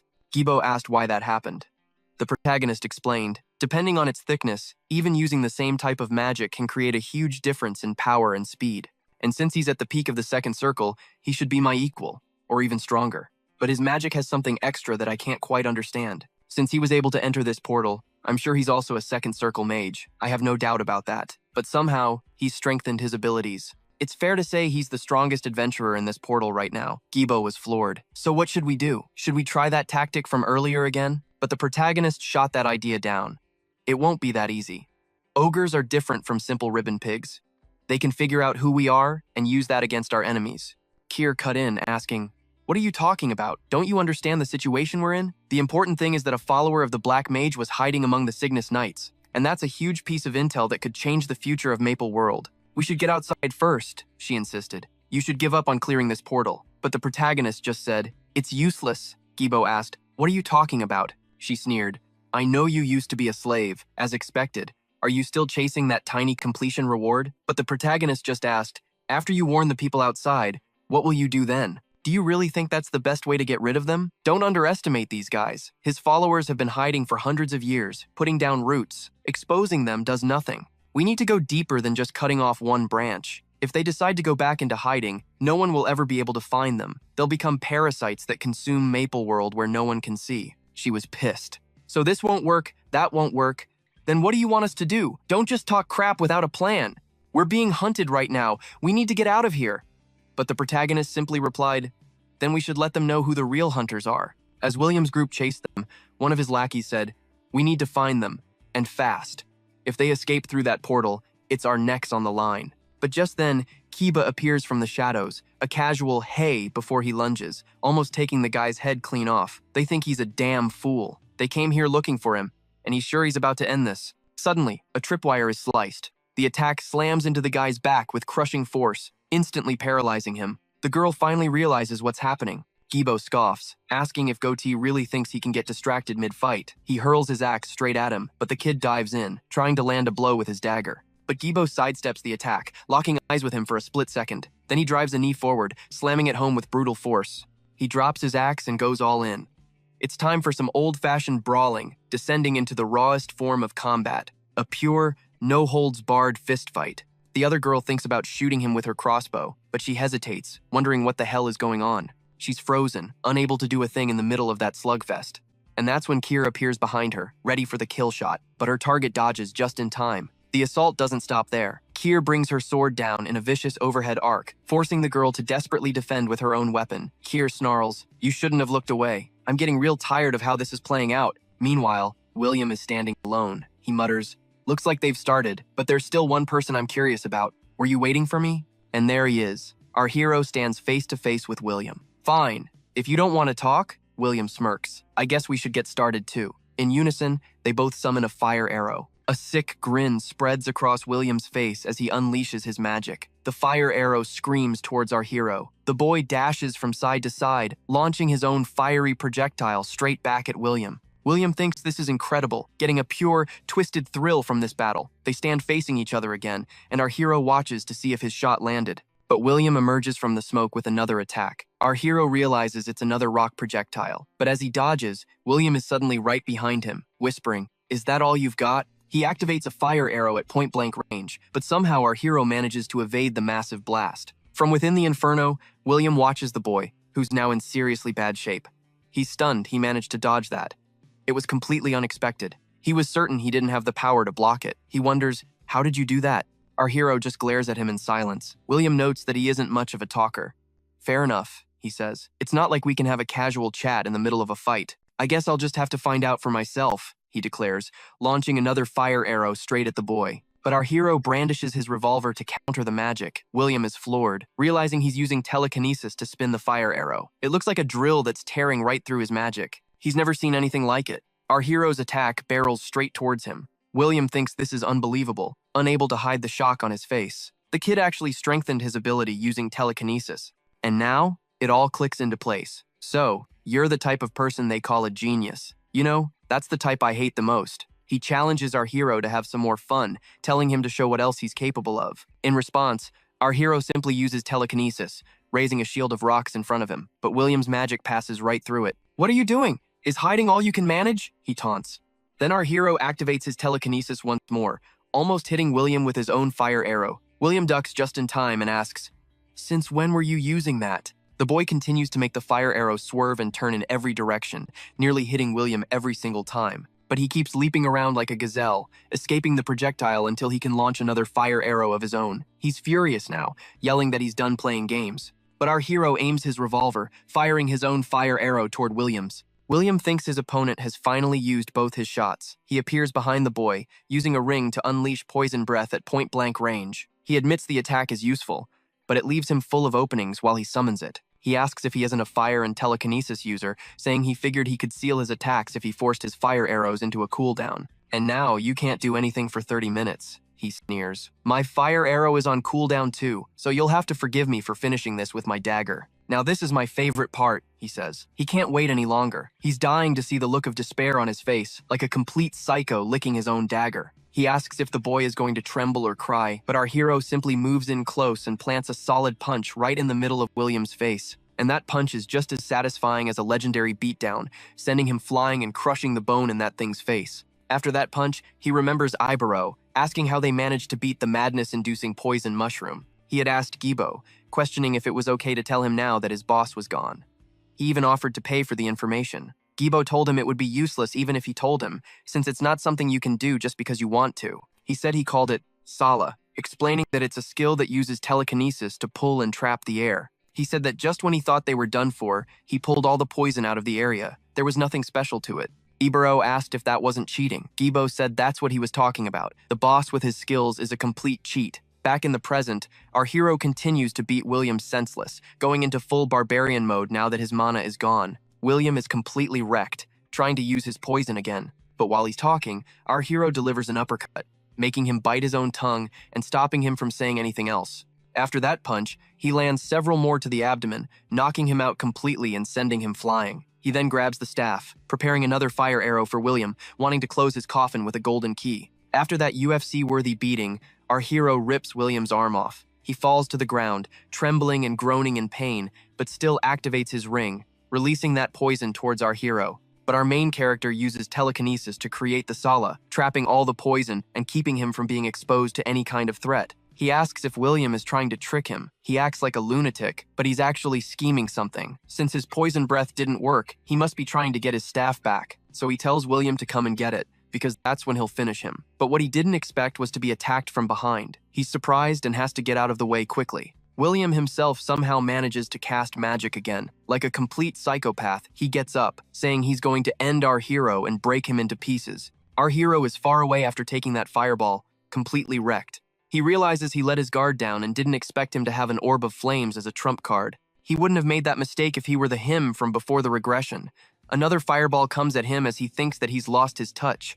Gibo notices that his boss might be struggling a bit. Meanwhile, Kier takes the head off the Lancer and tells Gibo to stop playing around and put an end to it, because his opponent is too strong for him to handle alone. Gibo snaps back that he was already on it, telling her to stop bossing him around, but as he moves, an arrow whistles through the air, instantly killing the man beside them. Just then, a horde of ogres crashes the scene, charging straight for the two of them. He realizes he'd been wondering where they were, but he's shocked to see their green ogres. "Our goal is to end this, and end it fast," he declares. "Don't underestimate them. These guys are not going to be easy." He also points out a really strange one among them, probably the leader, who even has a pompadour on his head. He looks like a discount Hulk. Meanwhile, our hero is facing William, who thinks he's finally won, but then his opponent spits out a mouthful of blood. After taking such a beating, he admits his opponent wasn't half bad. He thinks maybe he went too far. He should have at least asked for his name before killing him. But a voice cuts through the silence. It's El Palm. The man is shocked. There's no way he's still alive. Our hero smirks. "You'd better remember it, since it's the last name you'll ever hear." William scoffs, calling him a disgusting cockroach. "It's pathetic," he sneers. "Even if you try to bluff with those skills of yours, it won't do you any good." But the boy admits it's nearly impossible to catch him with only 2 magic circles. And clutched in his hand is the one thing that will completely change the course of this battle. He realizes it's a mana stone and starts laughing maniacally. "You miserable psycho," he shouts. "Is this your last hope, to absorb a mana stone and raise your circle? You're such an idiot," he continues. "Just absorbing a mana stone won't raise your circle. You need knowledge gained from countless real experiences." "That's exactly right," our hero says as he begins to absorb the stone's power. "You were talking about experience and knowledge?" In that instant, William feels something wrong, as a magic circle forms automatically. "Don't worry," El Palm says coolly. "I have more than enough of both." He had finally reached the 3rd circle. William scoffs. "Are you trying to scare me with those bluffs again?" he screams. "Just die!" and launches his attack. But our hero's fire arrow cuts right through his attack with ease. William tries to use a flame orb as well, but El Palm uses his telekinesis to make the projectile spin wildly, and the bullet redirects straight for William's head, who lets out a final scream as he's hit. El Palm realizes he just did something insane, leaving nothing but a charred corpse in the middle of mass destruction. And then he remembers he forgot to ask William's name after killing him like that. At that moment, the ogres finally arrive, hunting the 2 survivors. Gibo is so injured he needs to be carried by Kiri as they hide. "This is getting complicated," she mutters. Just moments earlier, Gibo had gone on a rampage, single-handedly killing 17 of them. "What is happening to you?" she asks. "He's taking down these monsters way too easily." "It's easy," he says. "I can see their movement patterns clearly now." An ogre lunges at the boy, trying to hit him, but Gibo moves like a blur through the trees, gracefully dodging all of its attacks. But as he charges at another ogre, he's hit. The leader managed to snipe him with a perfect shot. Kiri stares in shock. That was an orbital flame. She wonders how a monster could possibly use that. A monster being able to use a magical item is something she never could have expected.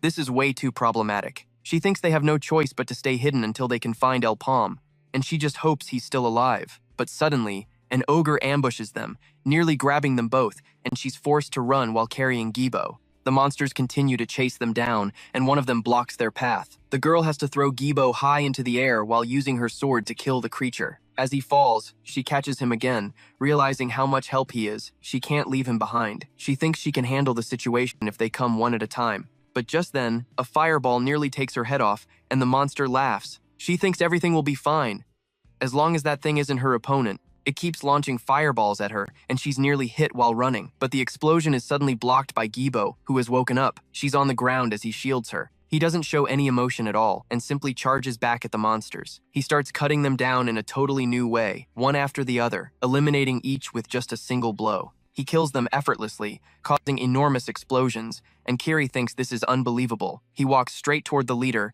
and she wonders if this boy is really just at the first circle. Gibo has a crazed look in his eyes. The ogre, seeing the axe coming at it, gets excited and unleashes another fireball at point-blank range. Gibo is thrown back on top of Kiri with his axe, and she has to catch him to keep him from smashing into the ground. And the monster looks happy, or it should have been, because it ends up getting hit by Gibo's attack anyway. It gets extremely pissed and summons another fireball. Kiri tells Gibo to fall back, because she's going to handle things from here on out. And when it launches the attack, they don't have many options, except for the girl to try and stop it herself. But then, one of our hero's shots pierces the fireball and goes straight through the ogre leader. The beast wonders what's happening, and there he is, our main character, transformed, with his fireball and telekinesis. He says, Looks like I didn't get here too late. Man, this is on another level. This main character knows how to make an entrance. Meanwhile, the guard who stayed outside says it's already been 4 days, but there's been no sign of them. He says he was happy to get some easy money, but his body is starting to get restless. He says lazing around isn't his style and that he's going to have to turn down defense missions from now on. But then he wonders why it's so noisy, and the portal begins to collapse. He's shocked to see it. The gate is closing. A woman in front of him shouts for him to go get the bishop now. He asks Kiri what's going on, demanding a situation report. She tells Long that some people have returned, and seeing the gate disappear, the raid has been completed. He's surprised that those 3 made it back. A while later, our hero wakes up in an infirmary, and Lonko says that it seems he's finally awake. He asks where he is, and Lonko tells him to listen. You better tell the truth about what I'm about to ask, he says, because it seems that of all the groups, only the 3 of you from the Garford merchant group survived. Then he asks, what happened inside that portal? Hearing this, our main character starts to feel uneasy about what he's being told. He says he thought this might happen, but to think that everyone else died, Lonko tells him to answer properly, unless he wants to lose the life he fought so hard to save. So the main character starts talking about a demon that was inside, and Lonko is surprised. Our hero asks for a paper and a pencil, saying he'll draw it for him. He says he doesn't know what it's called, but when Lonko sees the drawing, he closes his eyes and just accepts it. A while later, they tell him it makes no sense at all, because there were a total of 100 people, and on top of that, they were all elites, each one representing a merchant union. And even if it was a portal for 100 people, it was still just a red portal. He asks if they really expect him to believe that everyone died because of monsters, saying they shouldn't have even broken a sweat fighting any monster in there. The lady from the Sky Merchant Union says that her cousin was among them. Then Lonko says that he didn't seem to be lying, saying that the boss of the 100-person portal looked just like that. And they realize that it's a green ogre. And if it's a green ogre, they remember that they are highly capable of using items. One guy mentions hearing that those things are so smart, a huge battle against them is no different from fighting a human army. Sending only 100 people against that monster couldn't have been easy. But another guy isn't buying it, declaring he's Franco, from the Goldrick merchants. He says he doesn't know about the others, but there's no way in hell Natasha would lose to something like that. Longico asks him what he's even talking about. Franco scoffs, questioning if he's asking because he genuinely doesn't know, and says this whole thing reeks of sabotage. None of it makes any sense unless someone from the inside betrayed them all. After you enter the portal, it's impossible to know what's happening. Someone could easily take advantage of that, whether it was planned or not. It also seems a little too convenient that the only 3 survivors are from the same group. Abe's has heard enough of this garbage and snaps back, asking if he's seriously accusing Garford of cheating everyone. He questions the whole situation just because someone on his side advanced to the 3rd circle and survived, while the others didn't. The scared little rich boy asks if he's trying to say their merchant unions aren't as good as Garford. He fires back that whether he's trying to or not, he's just stating the facts as they are. They keep going at it, because the guy in red absolutely refuses to accept the outcome. Longico wonders if they're done yet. The man with the mustache finally says that if he's going to throw around accusations, he'd better have some proof. He challenges him on that point, stating they didn't bring a single item out of the portal and had 0 motive, asking if he understands that. And just like that, after a while, the main character says he's heading back. He thanks Longico and just dips. Someone asks Longico if it's really okay to let them go like that. He asks the girl if they hadn't already reached a conclusion, and after a moment, the main character is gone. He spots a snail over there and asks if they're seeing this, because the little thing actually followed them. It's a pretty cute snail, and our hero remembers Kier asking him something while they were still inside. She had asked why he was hesitating, since they already took care of the Dark Mage's followers and wiped out the green ogres and other monsters. So all they needed to do was dump all the items and get a little banged up before leaving. But the main character hesitates, thinking about the feather that Mage was carrying. And he tells himself that's the right call. Killing the boss and dumping the items would be the best move. But the items he scored, especially the Phoenix Feather, just holding it could boost his fire magic by 30%. And unlike other items whose effects don't stack, this one's does. So he concludes that this must be the reason everyone else was wiped out. He thinks he finally gets it now. This is an unexpected jackpot, and he has to get it out, no matter what. She argues that if they take anything that wasn't registered beforehand, it'll raise suspicions of sabotage, asking if he wasn't the one who reminded them of that. Then she tells him not to get greedy and to just stick to the plan, since they already found the exit portal. But then he notices a snail, and it's the pet snail. Unlike other monsters, it has no attack power at all, but it wanders around looking for and collecting items. And the more items it collects, the larger its shell becomes. He remembers it's a life form that was discovered after the portal opened in his past life, and that little creature hands him those 2 feathers. She asks if he really managed to bring them out without getting caught, and how he even knew about using the snail. He just says he figured it was better to try something than to just accept leaving with nothing. She then questions what's next, since she did everything he asked, wondering what he's planning from here. He tells her not to rush things. Since they've successfully infiltrated the Cygnus Knights, they have to be extremely careful gathering information. If they aren't cautious, their enemies might just go deeper into hiding. He says the others should be back by now, so they'll just wait. The scene shifts to people talking about all the members who died, saying they were completely annihilated and that the raid was a total disaster. And the leader who gave the feather to William is furious. The girl reports that the official story is that everyone was killed by the raid boss, and only 3 members from the Garford merchant group barely managed to escape, with suspicion of sabotage raised during the meeting. But Garford was the one being questioned, not them. Still, it was dropped due to a lack of evidence. They say that fortunately, they weren't exposed, even though the mission was a failure. With that said, she announces that she'll prepare for the next mission. However, the leader asks if they weren't caught. She's confused, and he clarifies that his plan was to kill all the other groups and take down the boss themselves. So, at least one of the 3 survivors definitely saw William. But nothing about it was in the report submitted by La Palme. Is there really a reason to cover this up? Even if there was, with their people spread across merchant unions, connecting them to the group would be nearly impossible. And that's exactly why they're hiding it. He realizes that if their enemy knows who's behind this, it's not some merchant union, but times her times followers. They would be the only ones who know the Black Mage's disciples have returned. He wonders what will happen if they decide to leak that information. The girl refuses to believe it, declaring they have to eliminate every last one of them. So, he thinks, this is an invitation, an interesting one, at that. He decides he'll accept it. However, he'll prepare a special reception, making them the first and last guests he ever receives. In another place, a boy reveals his life was a living hell, trapped in an apocalyptic wasteland, swarming with monsters. He says he suffered in crushing poverty, only dreaming of a normal life. All he could do was watch his sister wither away from the black blood disease. He couldn't even give his family a proper grave. This world has always been hell. But then, someone approached the boy, noticing he was the only one left. "Looks like you're going through a tough time," he said. "Do you want some help?" But Debo just told him to get lost. That was his first meeting with Aaron. Sometime later, they're facing off against ferocious monsters. Debo boasts he's in first place, while another guy grumbles that he would be if he were just 30 seconds faster. The girl announces the cleanup is complete. She tells Debo he focuses too much on looking cool, which just frustrates him. Aran declares that everything seems to be handled, and tells them it's time to go. He says that 1 year was all it took to make him see life in a completely different way. She was a hero who was never swayed by emotion, but possessed a kind heart. She protected people, always leading from the front, forging a new path. He says watching her made him see the world in a better light, and his goal naturally became to help her. Just then, another group member starts making fun of him for doing the dishes ever since the abandoned mine, calling it hilarious. But Debo snaps back that it's only because he wasn't in top condition. The guy retorts, "Of course this can't be all the great Sir Dio can do, not the self-proclaimed disciple of Aaron." He taunts that Debo needs to keep up if he ever wants to be recognized, but Debo just tells him to drop it already. Aran asks Sharon if this was the right direction. She confirms, pointing to a mark left on the roof, but adds that somehow it feels different. She wonders if a place like this ever even existed in the Elna Mountains. A while later, the same girl pleads with Aaron again.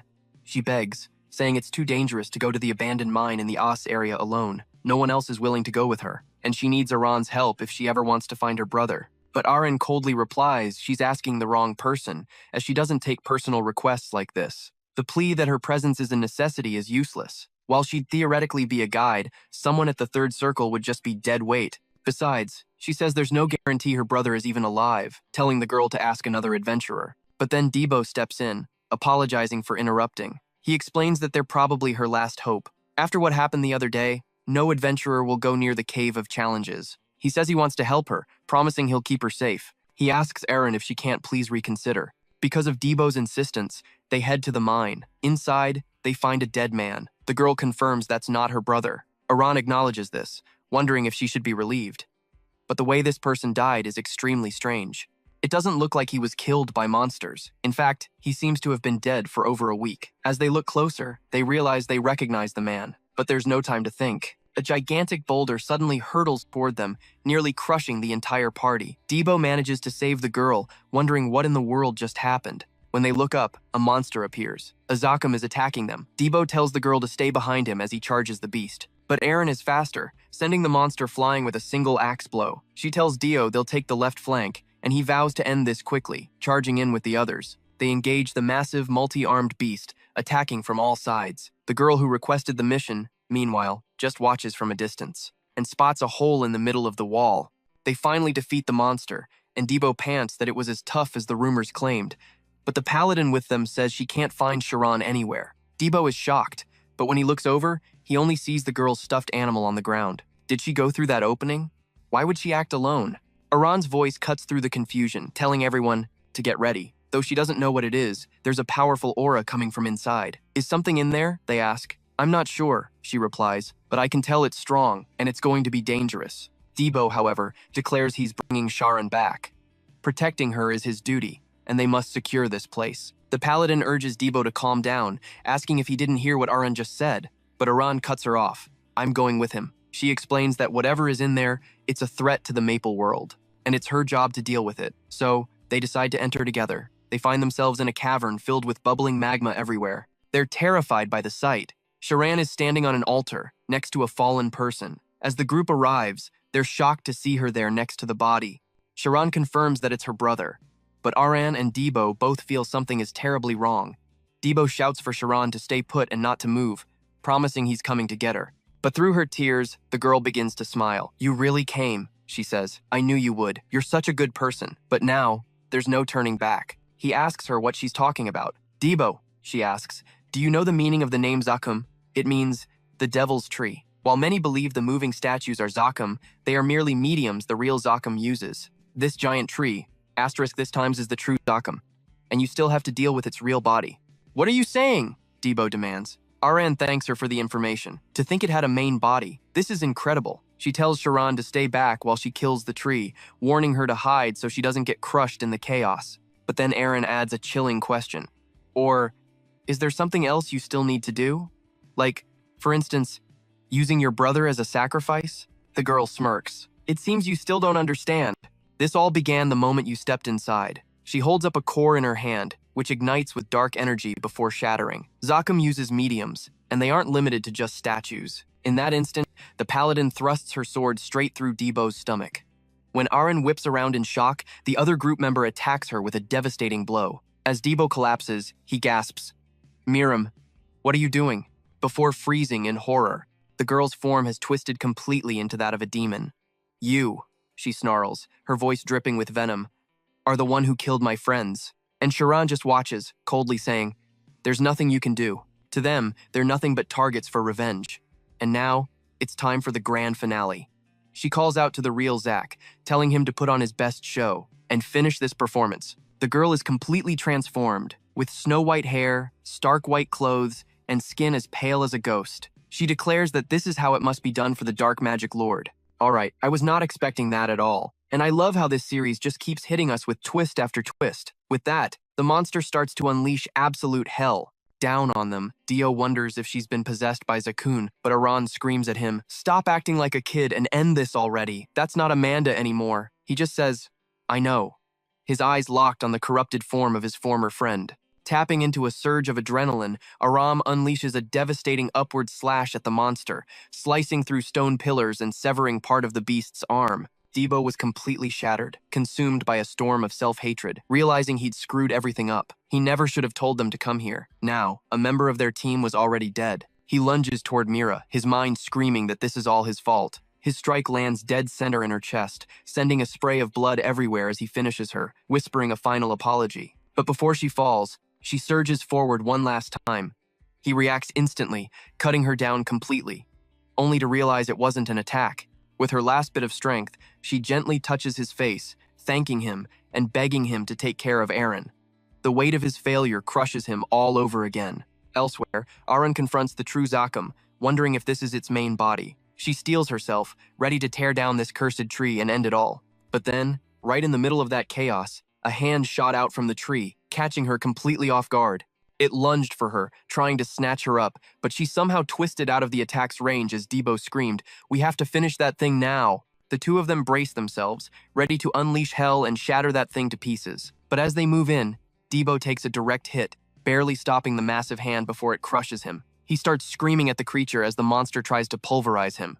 Then, that apostle girl who led them here, now fully transformed, lunges at Debo. She shrieks about offering her life to her master, a dagger aimed straight for his heart. But Aaron isn't having it. She moves like a flash of lightning, cutting the girl down before she can even blink. Now, she sees only the statue remains. Debo warns that this thing won't go down so easily. Just then, he's hit by a psychic assault from the statue. It tries to invade his mind, to take over his body, and he staggers back, clearly overwhelmed by the attack. Aaron screams, asking if he's being controlled, but he just yells back, telling her to kill him, and fast, before he's forced to do something he'll regret forever. Aura begins to swirl around her as she grips her axe, begging him for forgiveness. But Debo just gives her a broken smile, thinking this is the end he deserves, a punishment for his own stupid mistakes. He apologizes to everyone in his head. Because of him, this is the end of their team. He urges Aran to hurry, but then his eyes go wide with shock. He frantically looks around and sees his sister? He questions why she's here. Who could have brought her? Then his eyes lock onto the woman with the axe right in front of him. How dare you? He seethes. But Aaron, totally misunderstanding, tells him not to worry, that she'll make this quick. But Debo's rage explodes. How dare you bring my sister here? He roars. I'll never forgive you. The monster attacks Aaron, and right beside it is a fully transformed Debo, trapped in an illusion that's making him attack his own friend. She dodges his first axe swing, but he follows up, driving his knee right at her. She just remarks that his senses are annoyingly sharp. They clash in a raw, hand-to-hand brawl, both desperately trying to land a blow while Aaron retreats, trying to avoid killing her own disciple. In the chaos of battle, she unleashes a sweeping slash aimed right at the creature's hand. Debo loses track of her as she drops behind him. The moment he turns, she uses her throwing axe to cleave through the statue, hitting Debo in the process. She then leaps onto the statue, getting close to its face, declaring she'll end this once and for all with her final attack. Just as she prepares to kill it for good, that idiot Debo appears on the creature's forehead, attacking Aaron yet again. She starts cursing him out, screaming that this is their only chance and that she can't stop now. She unleashes her ultimate attack upon the creature, and right on top of the boy, apologizing as she does. After that final attack cuts through the trees and everything in its path, the boy, incredibly, is still alive. He's wondering what's happening, questioning if Sakam even survived. She says that it looks like he's finally back to his old self, and that it's a good thing. But there's already an axe buried deep in her chest. She tells him she thought she'd have to leave without saying goodbye. Debo is completely horrified, refusing to believe what's happening. He screams that this can't be their farewell. He told her to kill him, asking why she's the one dying, why she's the one who's hurt. She tells Debo they already failed once, 800 years ago, and she's no longer the one who will stop the Black Mage. But he has immense talent, far beyond what she had at his age. He tries to protest, saying he could never become as strong as her, even if he had an eternity. But in that moment, the girl starts to smile, telling him she's leaving Maple World in his hands. She's certain he'll succeed, since he's her one and only disciple. Then she says she's feeling a little tired, and that she's going to sleep for a bit. He begs Aran to wake up, screaming for her to open her eyes. But just like that, Aaron closed her eyes forever, and now he had to be the one to tell the other heroes. So he stood up, grabbed that axe, and kept moving forward. He says he eventually left that place. Without Aaron, there was nothing for him there. It was hell. Because he couldn't protect the life goal he had barely found. Because he couldn't atone for his sins. He couldn't even grant the last request of someone so precious to him. That place was truly horrible. He kept fighting until the very end. But this time, he wakes up peacefully in a bed. His sister is surprised he's already awake, saying she was worried since he was unconscious, even without any injuries. She also says he was talking in his sleep, asking if he had some kind of nightmare. He asks if it was all a dream, because he can't remember anything. Just then, someone knocks on the door. She wonders who it is, since she wasn't expecting anyone. She tells her brother someone came to see him. He's surprised when he gets up and sees Palm. Palm tells Debo that their plans have been moved up, ordering him to get ready as fast as possible. The boy asks Palmy if he ever gets a break. He retorts, asking if Debo hasn't rested enough already. Then he asks what's with the sudden change of plans. Debo says he'll have to borrow some money, and that 200,000 for 1 month should be enough. But Palm says it's impossible, since he doesn't have that kind of money. Then, moments before, he was speaking with the guild master. He questions her about the ogre base. He says they killed all 97 people, but he only managed to survive because he increased his circle. So Paul tells me, yeah, that's the deal. But the supervisor isn't buying it for a second, asking what the hell he's planning with all this whining. He claims to know nothing else, revealing this only now.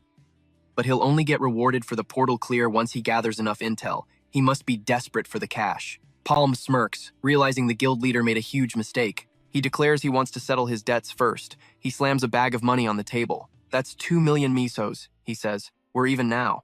Abbott is stunned. asking how he could have possibly saved up such a massive amount of mesos. The salary they paid him was nowhere near that much. It's clear he's been making money on the side. And the timing of his move. It seems perfectly calculated to exploit the information he has on the portal. Abs finally gets it.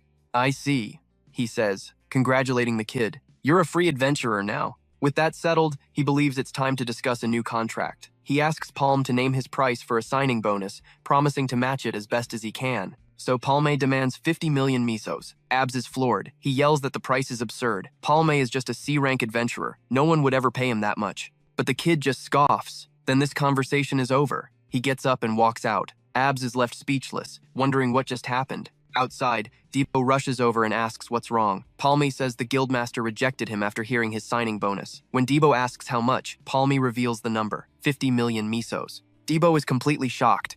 Chief, are you insane? But Palme just shakes his head. Debo complains that he's always pulling these stunts without telling him anything, then asks why they came to this part of town. Palme asks if he recognizes this place. Debo scoffs, asking how could he not? This is the slums. A place he fought tooth and nail to escape when he was just a kid. And while the place he lives now isn't exactly the best, compared to this hellhole, it's a paradise. He heard rumors that this area was supposed to become the most vibrant district in Liz, but that's just ancient history. Now, it's nothing but a den of criminals. Probably the worst place on all of Victoria Island. Suddenly, a few girls call out to them, inviting them to come play. Just then, a guy goes flying through the air and lands right near them. They stare in surprise as a group of thugs surrounds the adventurer. The man mutters that he thought things were finally looking up. Palme notes that a fight has broken out and decides it's probably best to just leave. But the guy being beaten spots them and yells, "Hey, my friends! What took you so long?" He claims the thugs started calling him a thief and ganged up on him, begging for help. He then whispers for them to please save him. Debo has no idea what this crazy bastard is talking about, but the thugs beating him up totally buy that they're all friends. Debo questions if he's serious. The thug leader says his friend over there stole his item and sold it. He says he'll let them go as soon as they pay for it on his behalf, demanding 3 million mesos. Right now. Debo fires back, asking if he actually saw him steal anything. He mocks the thug, asking what he could possibly see with those dead fish eyes of his. He tells him to stop blaming an innocent person and get lost.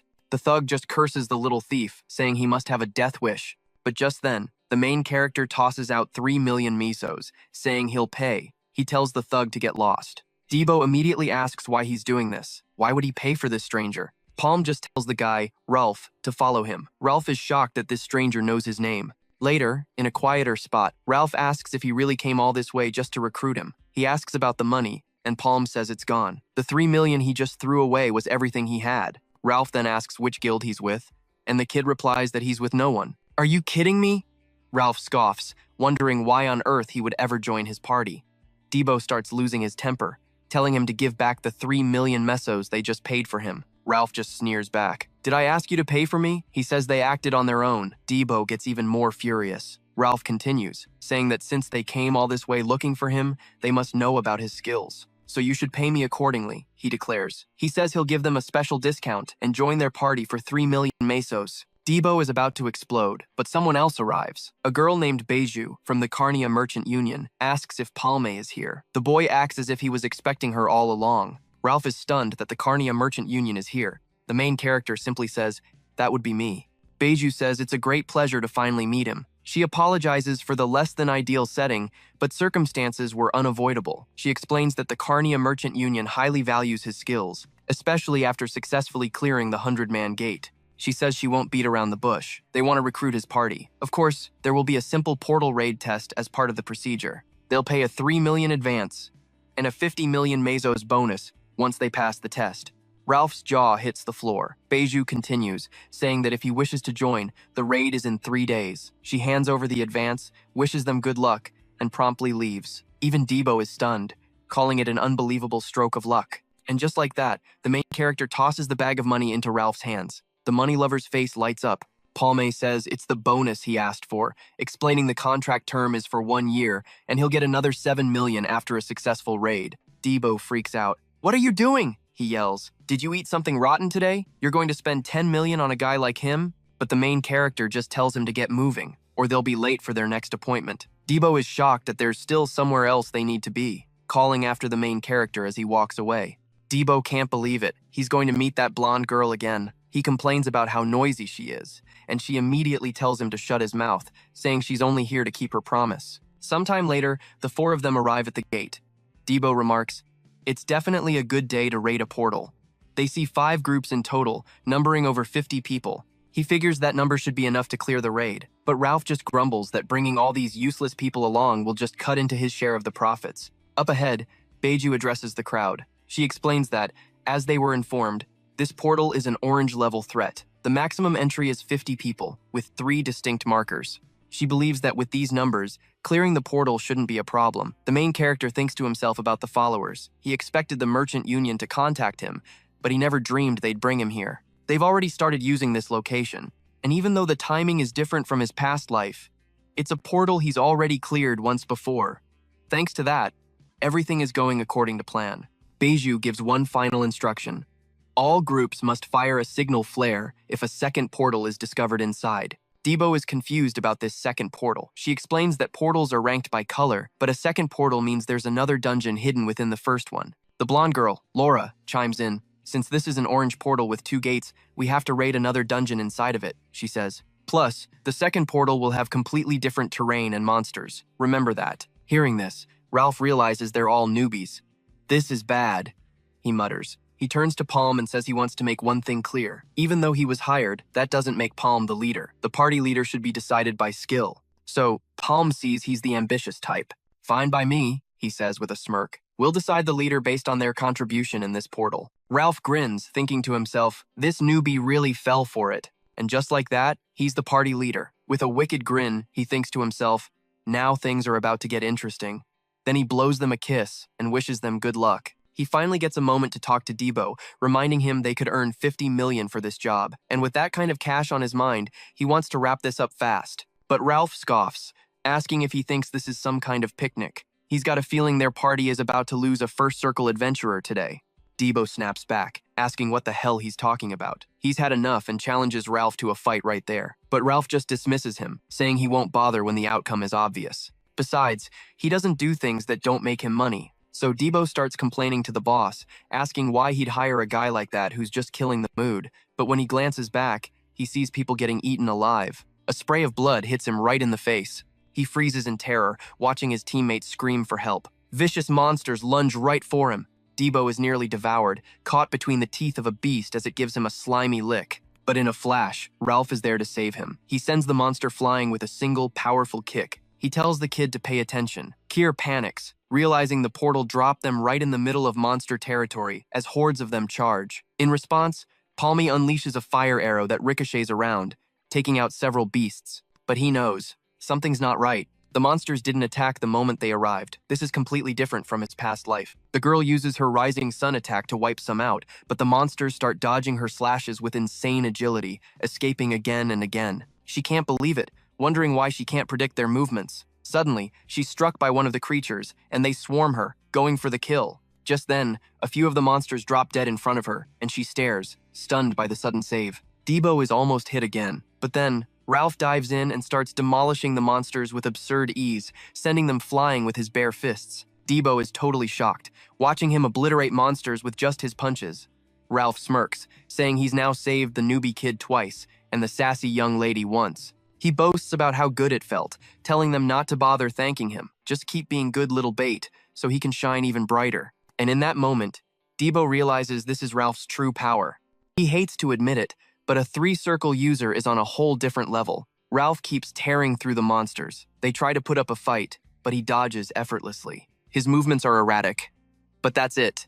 He's definitely superior to the other two. But then he considers Palm, who controls his fire arrow against Nessie. It makes sense why the Kenya Merchant Union is interested in his skills. He might not know about boss fights, but Palme's normal hunting speed is faster than his own. The guy is an absolute beast. A monster lunges at Ralph, and he throws a punch, but the creature dodges and attacks. Even so, Ralph just keeps on smiling, winding up for another hit. He thinks to himself, Palme is definitely useful. A contract fee of $50,000 isn't something just anyone could demand, and seeing how the Merchant Union treats him, they'll probably pay him even more in the future. He can already see himself sitting on a mountain of cash after taking this party for himself. Lost in his own greedy fantasy, he starts cackling behind them. Someone notices that the monstrous bastard is going all out. He's definitely enjoying this. As he keeps killing, he thinks about how exciting this is. But before he can make another move, he gets a massive kick to the side. It's Palm, sending him flying. Ralph yells, asking what the hell that was for and if he's looking for a fight, but Palm just says not to thank him. As more monsters charge, Ralph demands to know what he's doing. But then, a bolt of lightning from nowhere incinerates the very monsters Ralph was about to kill. "What was that just now?" he yells. When they look, they realize someone else is firing brilliant flashes of light at them. The main character realizes the attack came from behind. Another arrow flies, killing the monsters in its path as it zeroes in on him. He dives behind a dead monster, using the opening to prepare his own arrow. Since the enemy just attacked, now is his chance. From a distance, the assassin realizes what the boy is planning, but it's too late. The hero's fire arrow is already at point-blank range. A massive explosion rips through the forest. Ralph realizes he blocked the attack using mana and countered. The idea and its execution were completely insane. Debo tells him to look out. The protagonist asks what it is, and as he turns, he sees a volley of arrows flying at him from behind. The explosion hits, and Debo screams his name, but the main character, though injured, is still standing. The attacker is shocked, wondering how he's still alive, and how he's being attacked from behind. Kier screams for Palme to retreat, saying it's too dangerous, but Ralph just scoffs at the idea of running. However, before anyone can move, a rain of arrows pours down from the sky, aiming to kill them all. Ralph yells, "And where are we supposed to go in all this chaos?" With arrows falling like rain, everyone starts to run for their lives, but many are struck down where they stand. Even Kier is almost hit, but she uses her solar cut to save herself and another girl. She asks what everyone is doing, telling them to run for the forest if they want to live, but they shout back that they would have already, but enemies are waiting there for them. How are they supposed to get through? Just then, the main character uses his magic to blast open a path.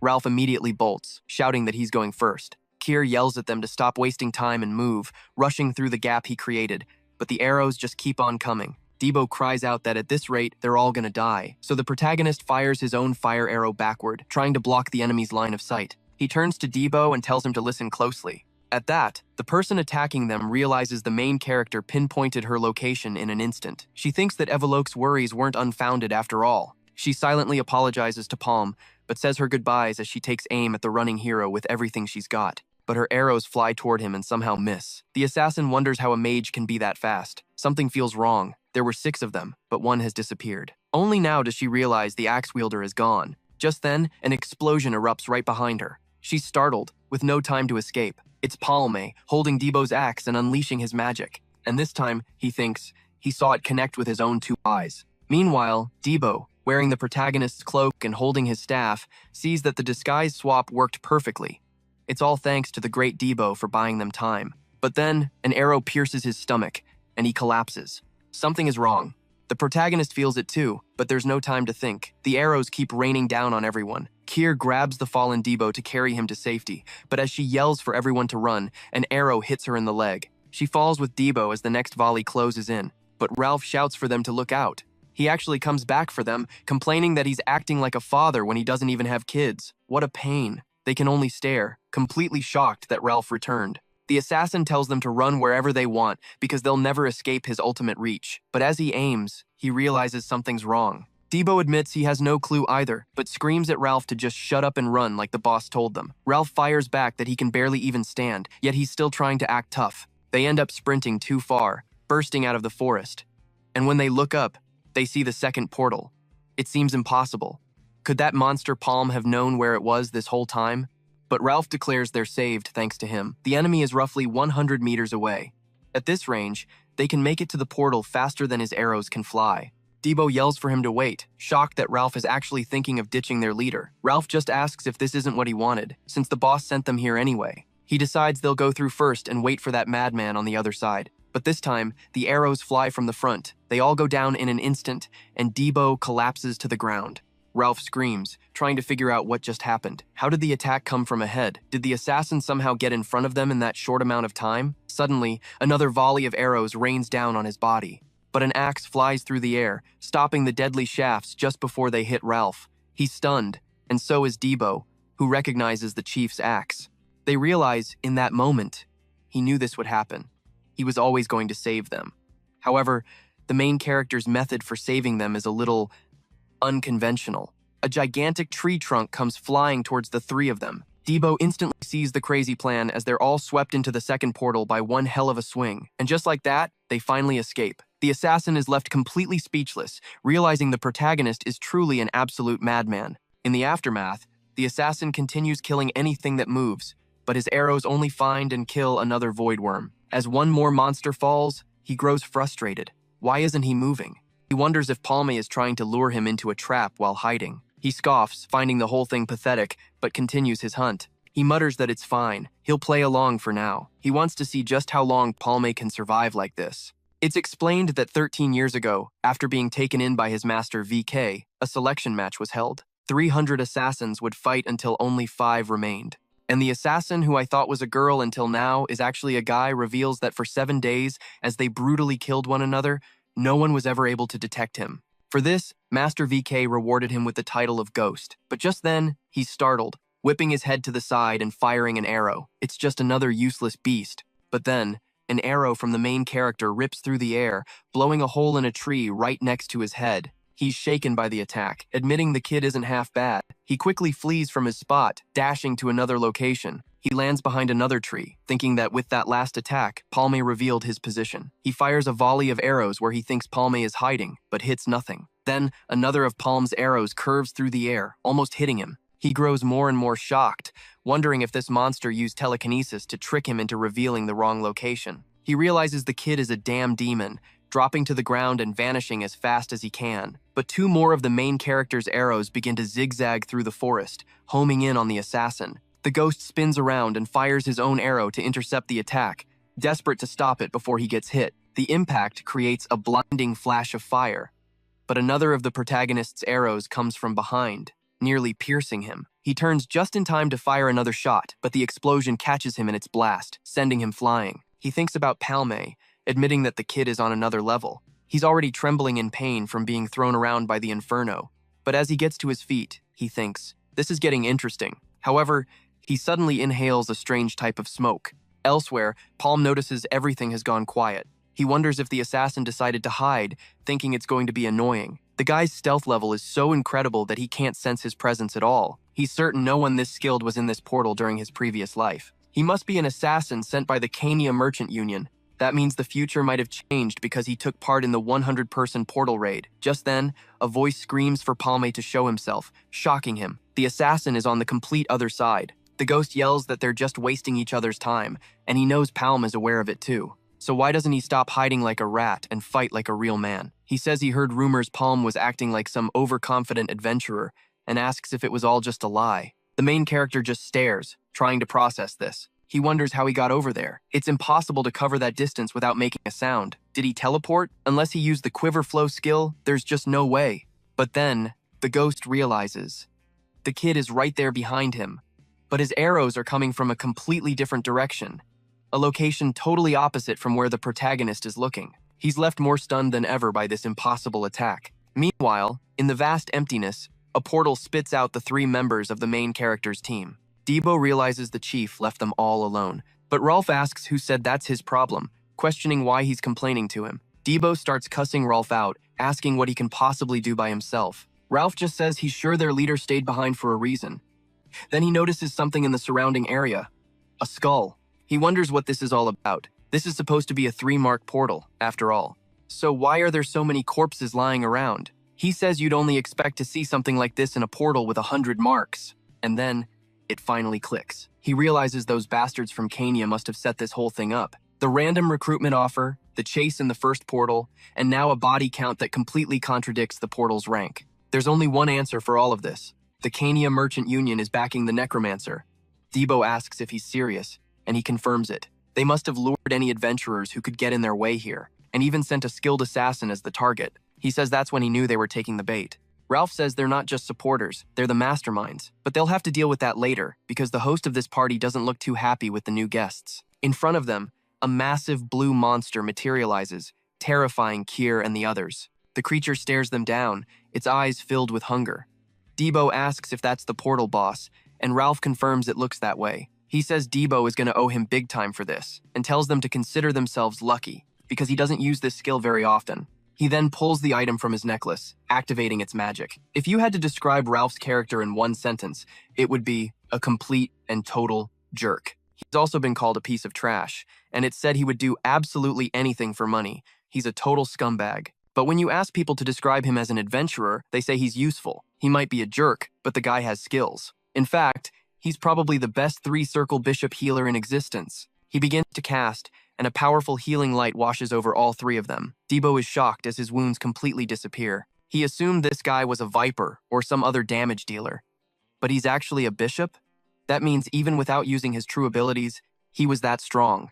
With everyone healed, he says it's time to fight. This is what they came for. That thing isn't just going to wait around, and the behemoth charges them. So Ralph tells them to at least try and be useful for once. Debo is shocked he just took off, but the monster doesn't wait for their little drama, nearly crushing them all. He grabs Kiri to keep from flying off as the monster's jaws snap shut, trying to swallow them both whole. But they manage to dodge out of the way. Debo latches onto one of the beast's massive tusks and starts climbing its face. He slams his axe right into its eye, tearing it out in a single shot. Then he swings to the other side, attacking with Debo. The monster brings a hand up to the boy, trying to pluck him from its eye socket. But before the totally vulnerable Debo gets snatched, Ralph appears, smashing into the creature's hand. He knocks it away and connects with another brutal kick. The monster tries to hit him again, but Ralph just starts running up its arm. Kiri tries to help, but gets smacked aside. Ralph yells that they need to pay attention, healing the girl yet again. Debo realizes he's not just healing, he's fighting on the front lines. On top of that, his timing is perfect. He only heals them the moment they're in real danger. Then Ralph says he forgot to mention something. The first one was free, but from now on, he's charging for any additional services as he activates his blessing, summoning angels above him. Kiri is shocked as she feels a wave of energy surge through her. He tells them it's 100 mo's per blessing, and that's a steal. The two of them are pissed at the mercenary who wants to charge them just to survive, telling him he can have his blessing back. A while later, they finally kill the giant beast, ending the threat. They collapse, thinking what a horrible fight it was, but he questions it. Seriously? I don't think it was that bad. In any case, it's time to talk about his payment. But then the monster starts roaring again. Debo tells it to shut its stinking mouth, saying if it doesn't, he'll shut it for good. But the monster starts freaking out, forming a huge piece of ice on its arm as the Ice King Kong begins to twist and evolve. He can't believe that thing is doing this. The monster really is evolving, coming back to life even more ferocious than before. Meanwhile, Palm is running like hell, dodging a storm of flashing attacks from the assassin. He thinks something's wrong, because he can't predict where the attacks are coming from. The teleport skill a third circle archer can use is called Quiver Flow. But Quiver Flow only lets the archer return to a single, pre-marked location.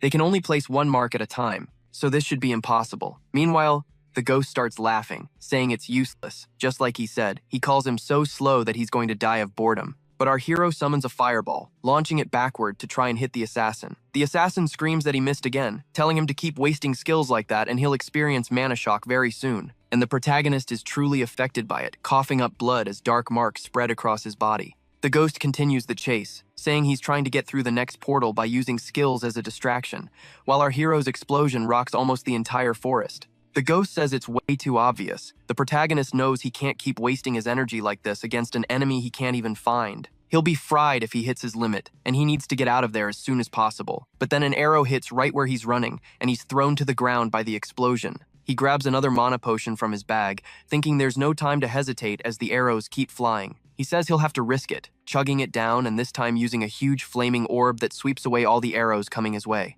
The ghost screams, calling the protagonist an idiot. But as he stops on another tree, his eyes go wide. Several arrows are flying toward him, 6 of them at once. He's completely shocked by this, and notes that it's the maximum number of skills a third circle adventurer can use at one time. He wonders if he's planning to self-destruct or something, but the protagonist continues to resist the mana curse spreading across his skin, and Palm thinks that if his guess about the secret is correct, he'll force him to reveal it. The arrows slam into the area around the ghost, giving him little to do. He notices that he's desperate, not knowing where to attack, and he's sure of it because he's completely lost control. But Palm launches a fireball in the assassin's direction, who starts to flee, jumping from tree to tree, escaping our hero's attacks. Palm gets more and more nervous, thinking he just needs a little more.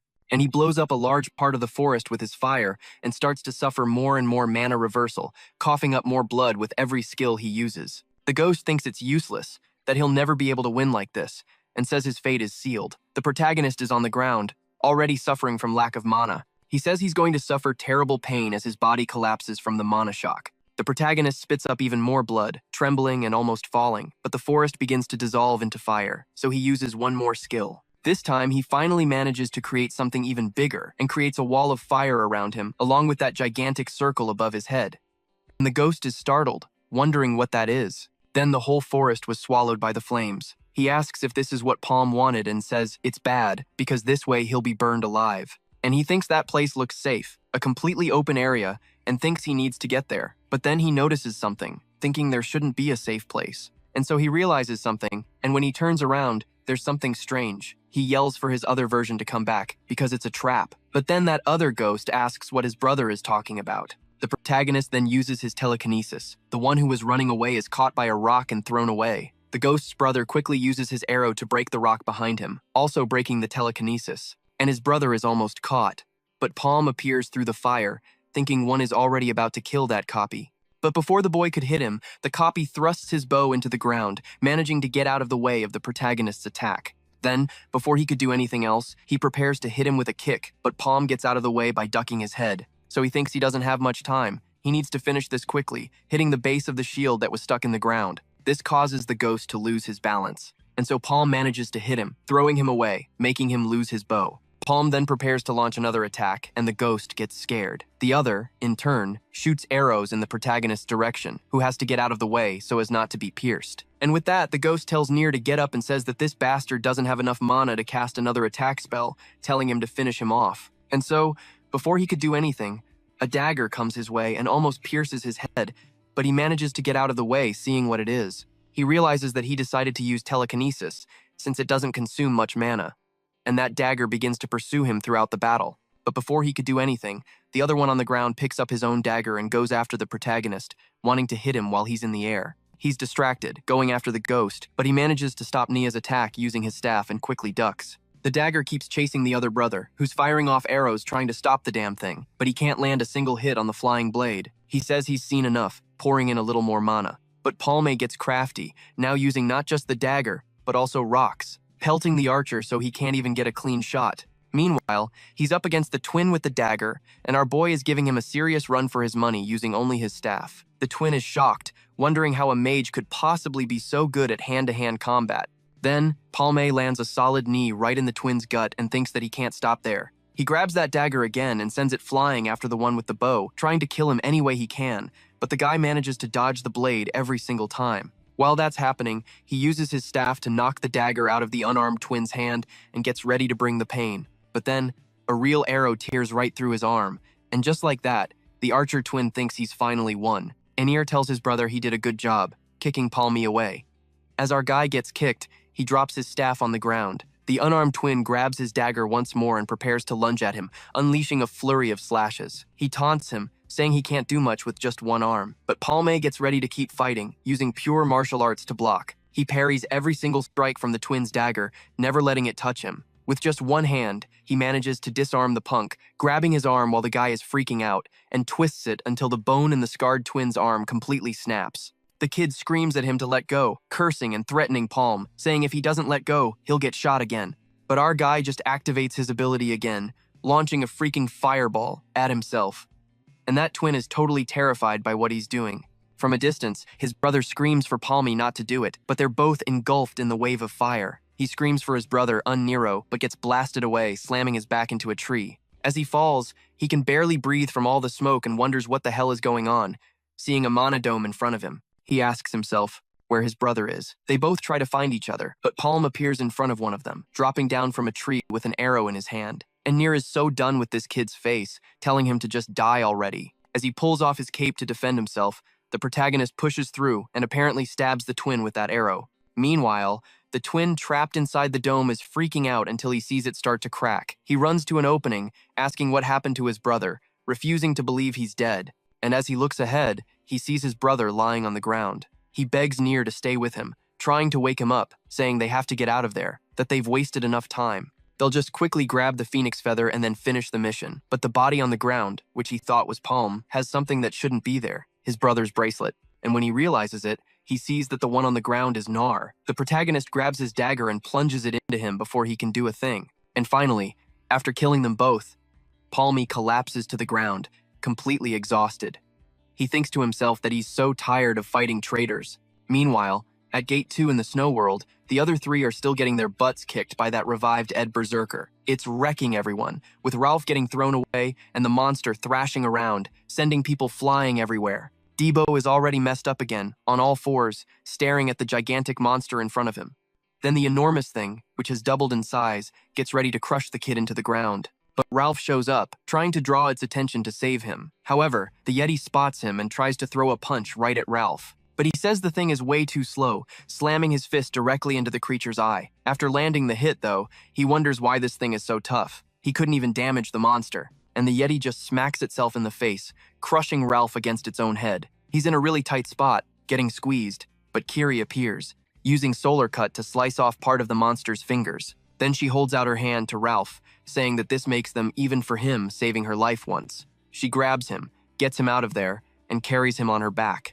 The monster tries to crush her as she flees and keeps chasing the girl with Ralph. It takes a massive leap that closes most of the distance between them and slams the ground, kicking up snow everywhere. But Ralph uses his heel on all three of them, and they manage to start running again, trying to escape that thing. Then, Debo asks Ralph if he's thought of a way to deal with this thing, because if they keep this up, it's not going to work. But Ralph just yells that it's coming, and Debo doesn't get what he's talking about, telling him to be more specific because the thing is huge. Ralph tells him to shut up and try to get its attention. Just then, he spots a huge greatsword nearby and says they have to get as close as possible to its weak point. Meanwhile, Debo tries to block the thing's attacks with just his axe, telling Ralph to hurry the hell up. So, both he and Kiri circle around the monster, trying to grab that sword on its back. But as they try to climb the giant's body, it starts to thrash around to stop them from reaching the top. And Debo, from the other side, also starts climbing.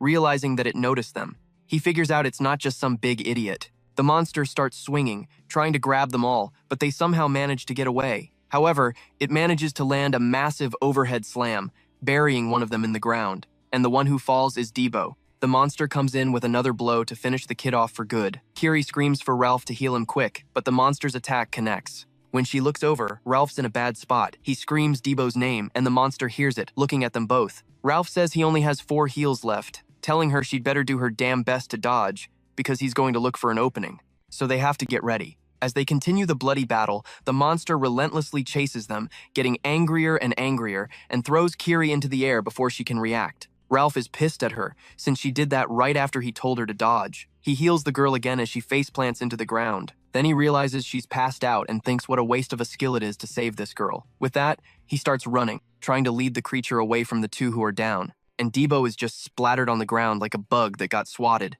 basically dead. Then, he starts to remember when he was talking to Palme about advancing to the next circle. Palm told him he already has enough experience to reach the second circle and said it would be better for him to level up in the future. But Debo asks him if he knows what he can do just because he wants to. Palme says that enlightenment depends on how he thinks. Debo questions him about it, asking what that is, saying it's something he should teach him. But Palme explains that it's different for everyone, and even if he shared his experience, it wouldn't be useful. So he asks what Palme wants him to do. Palme tells him he just needs to find a suitable keyword for himself, saying it could be about understanding mana, his quest for knowledge, or even an unforgettable memory. As he remembers this, his heart starts beating faster. With that, his aura begins to explode around him, and all the snow he kicks up gets the monster's attention. And when the monster looks back, Diego has already gone berserk, lunging at the thing.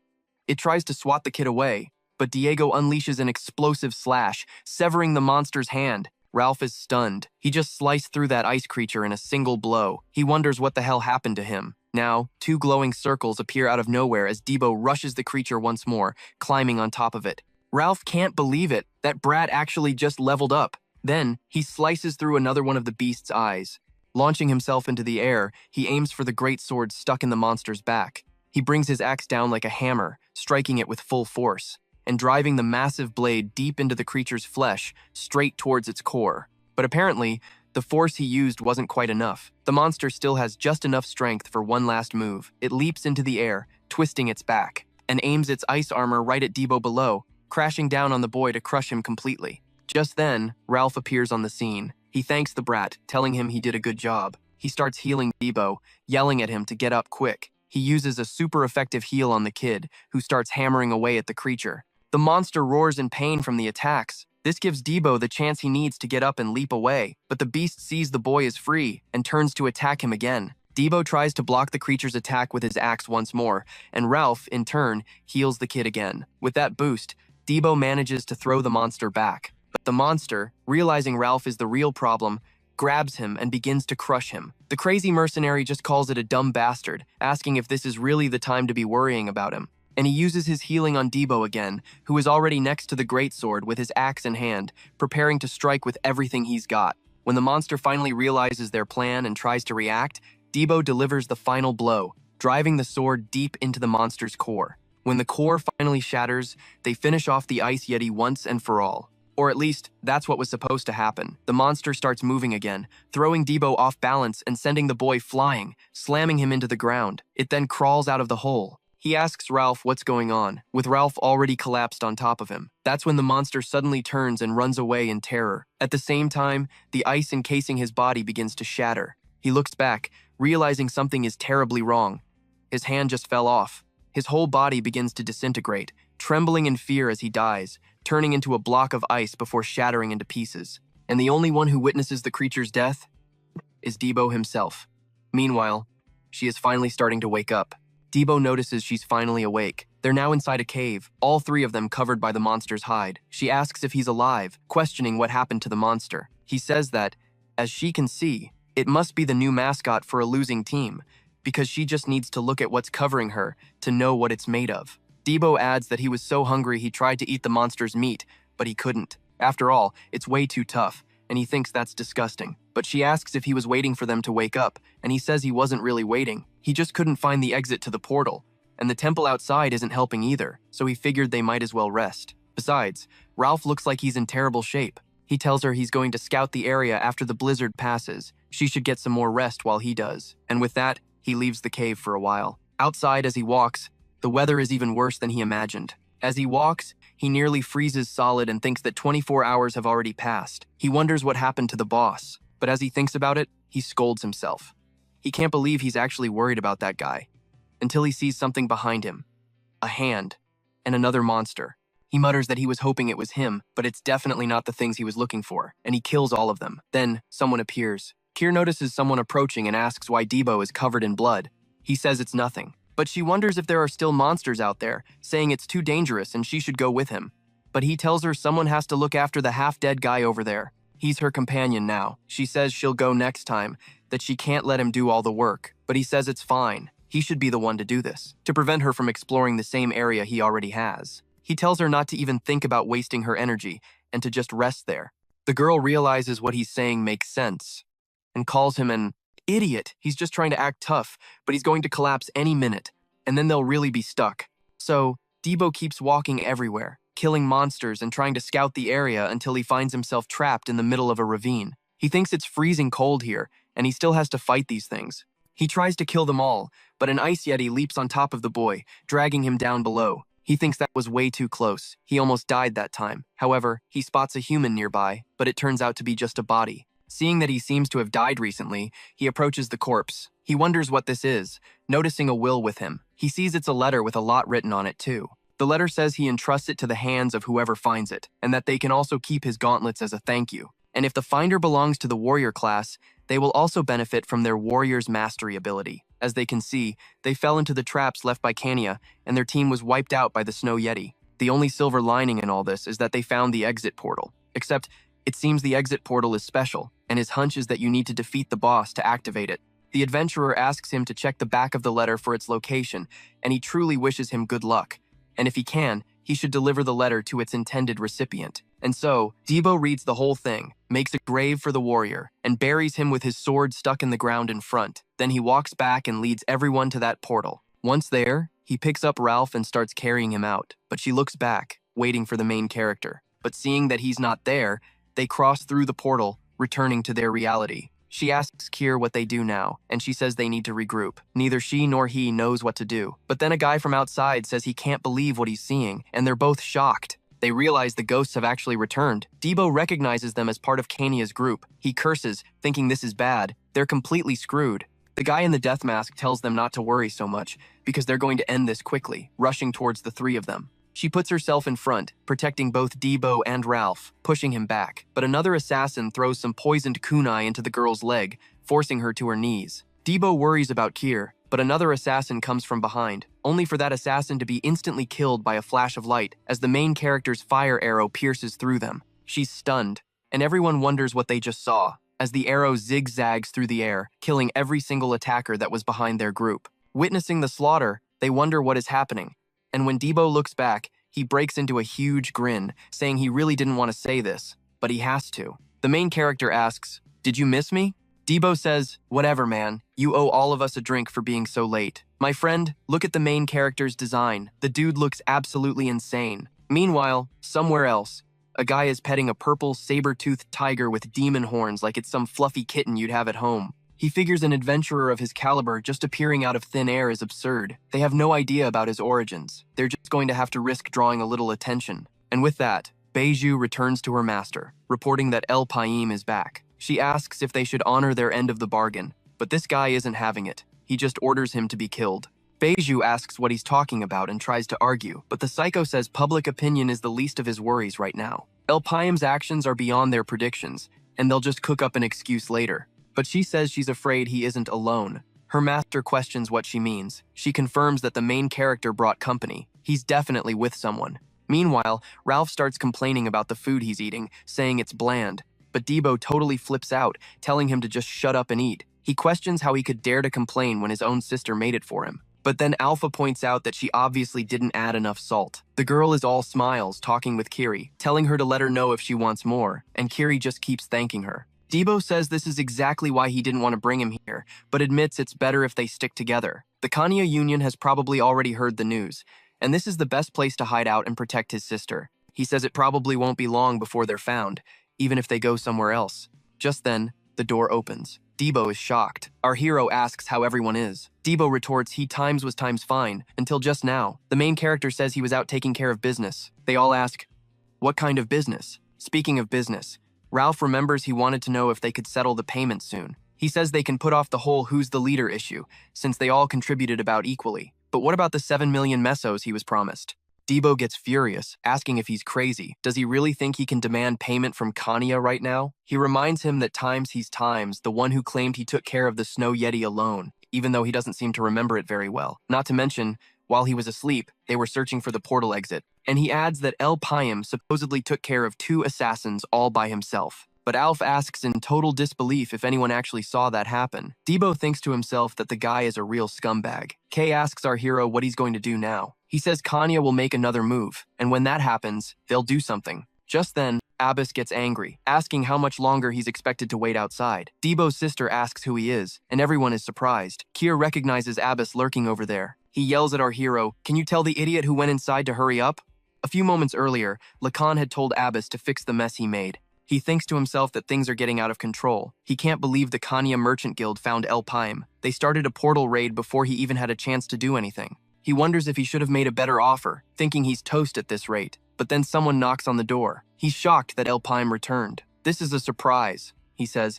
"Did your negotiation with Kania go south?" Our hero says they offered 50 million mesos up front for passing the test. And since the raid is over, all that's left is to sign the papers. Abi starts getting nervous. He asks if he's here to rub it in his face, saying he's as annoying as ever. But El Paim says if he doesn't have any offers to make, he's leaving.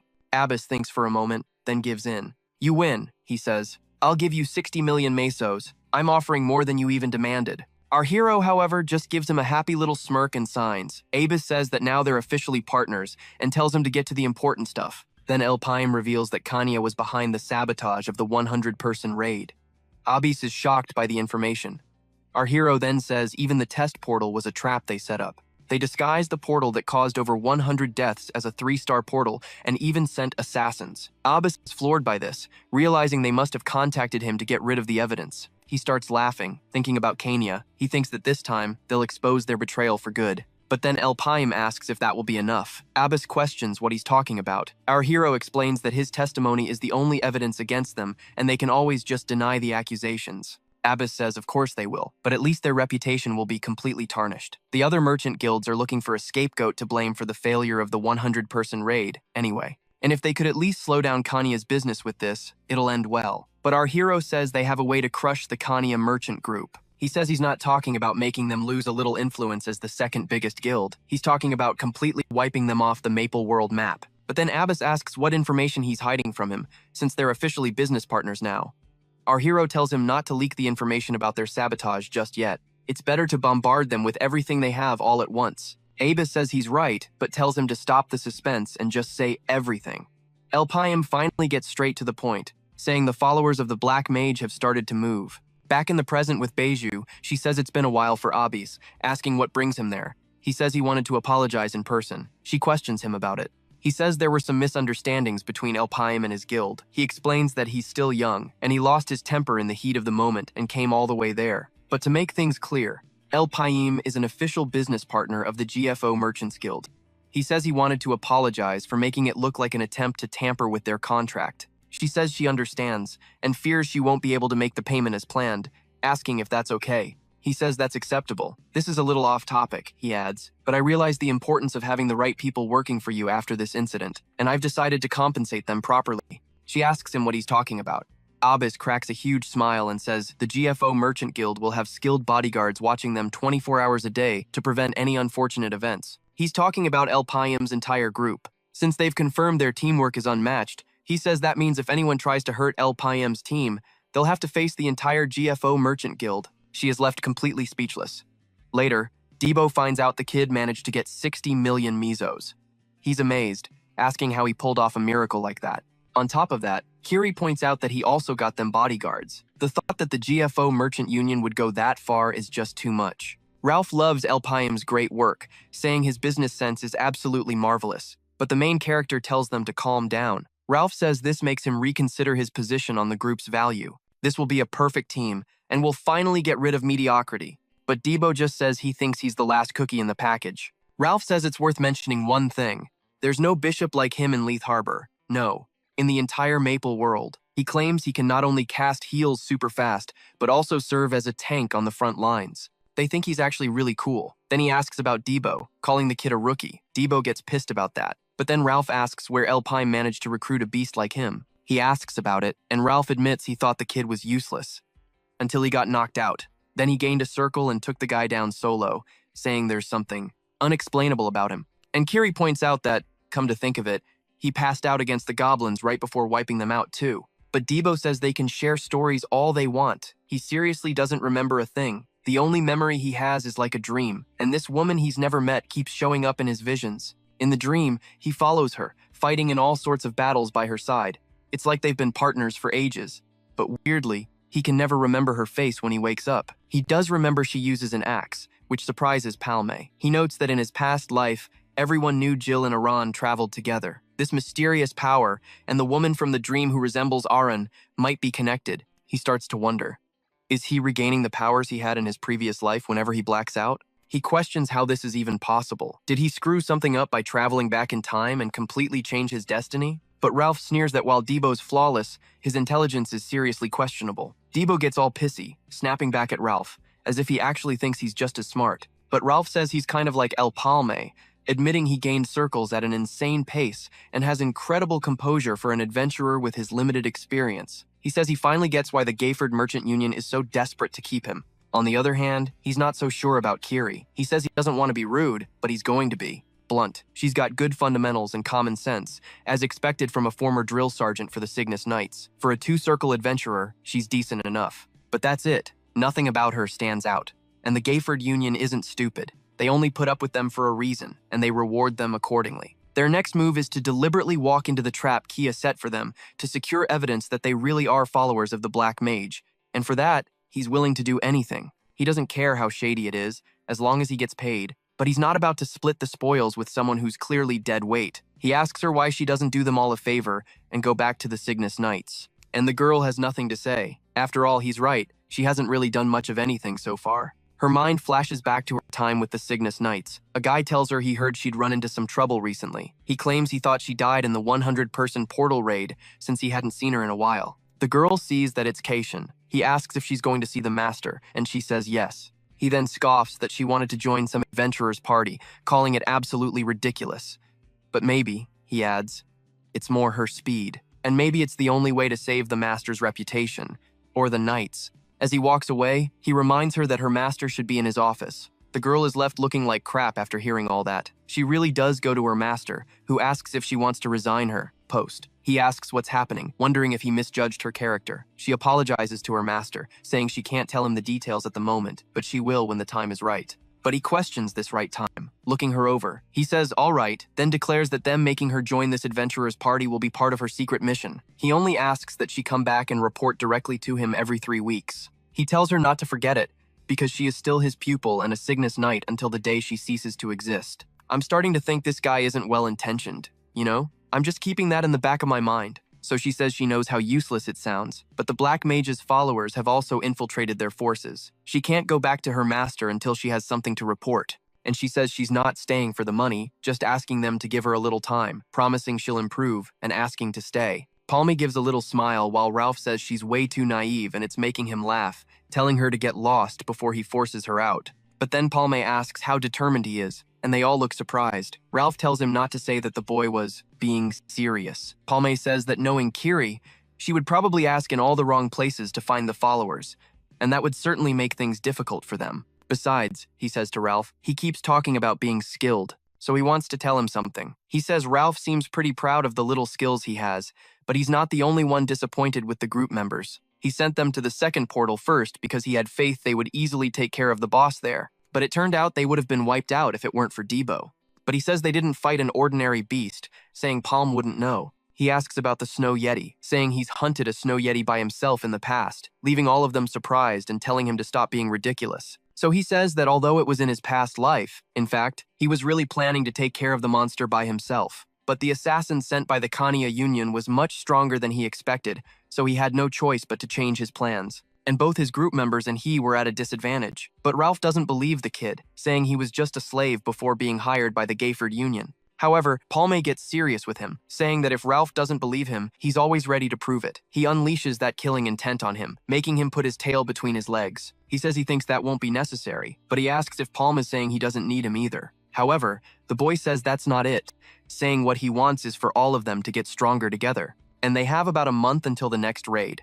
And the best way to train is to take a good beating. This crazy guy must not be planning anything good. Meanwhile, Beiju says she's afraid things have become a little inconvenient for her master. She says fighting against the Gayford Union will draw unnecessary attention to all of them. But he asks how much she thinks the Union knows, questioning if the failure of the negotiation was all an act. And she says she's not sure, because even her spy didn't report anything related to that. And maybe their executives have information that others don't know. And he thinks about Gayford, getting a little worked up. He says the Union alone shouldn't be a threat, and when that day comes, getting rid of them won't be a problem. However, his biggest obstacle is the Maple World Alliance, and the rest is irrelevant.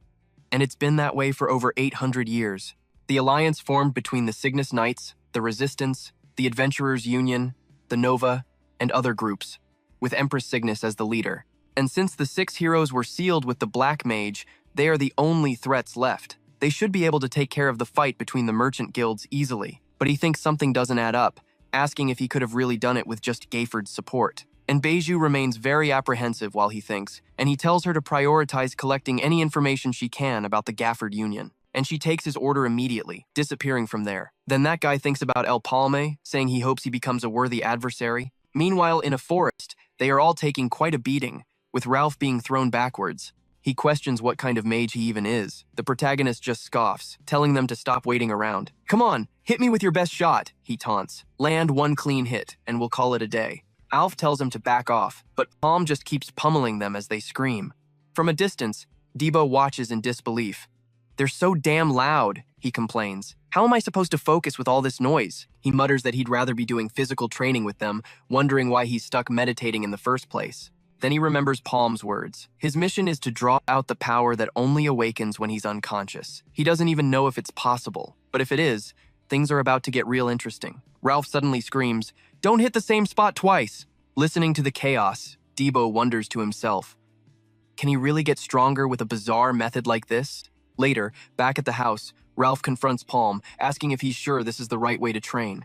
Debo just starts laughing in his face. Palm claims he was just taking his circle's level into account for the training. But Ralph isn't buying it, questioning why it feels so personal. Diego just howls with laughter, saying it's even better than before, but then they wonder if it's okay to leave that girl alone. Palm reassures them, saying some guards are watching over her, so it should be fine. He told her not to overdo it, since she'd have to do it all again tomorrow. Debo then tells Palm there's something he wants to ask him. Palm asks what's on his mind. Debo shows him an item, explaining he found it in the portal. He managed to find the exit thanks to it. He says he brought it back, thinking it was right to deliver it to its owner. But there's no information on it, and he doesn't know what to do. And just like that, the protagonist recognizes it.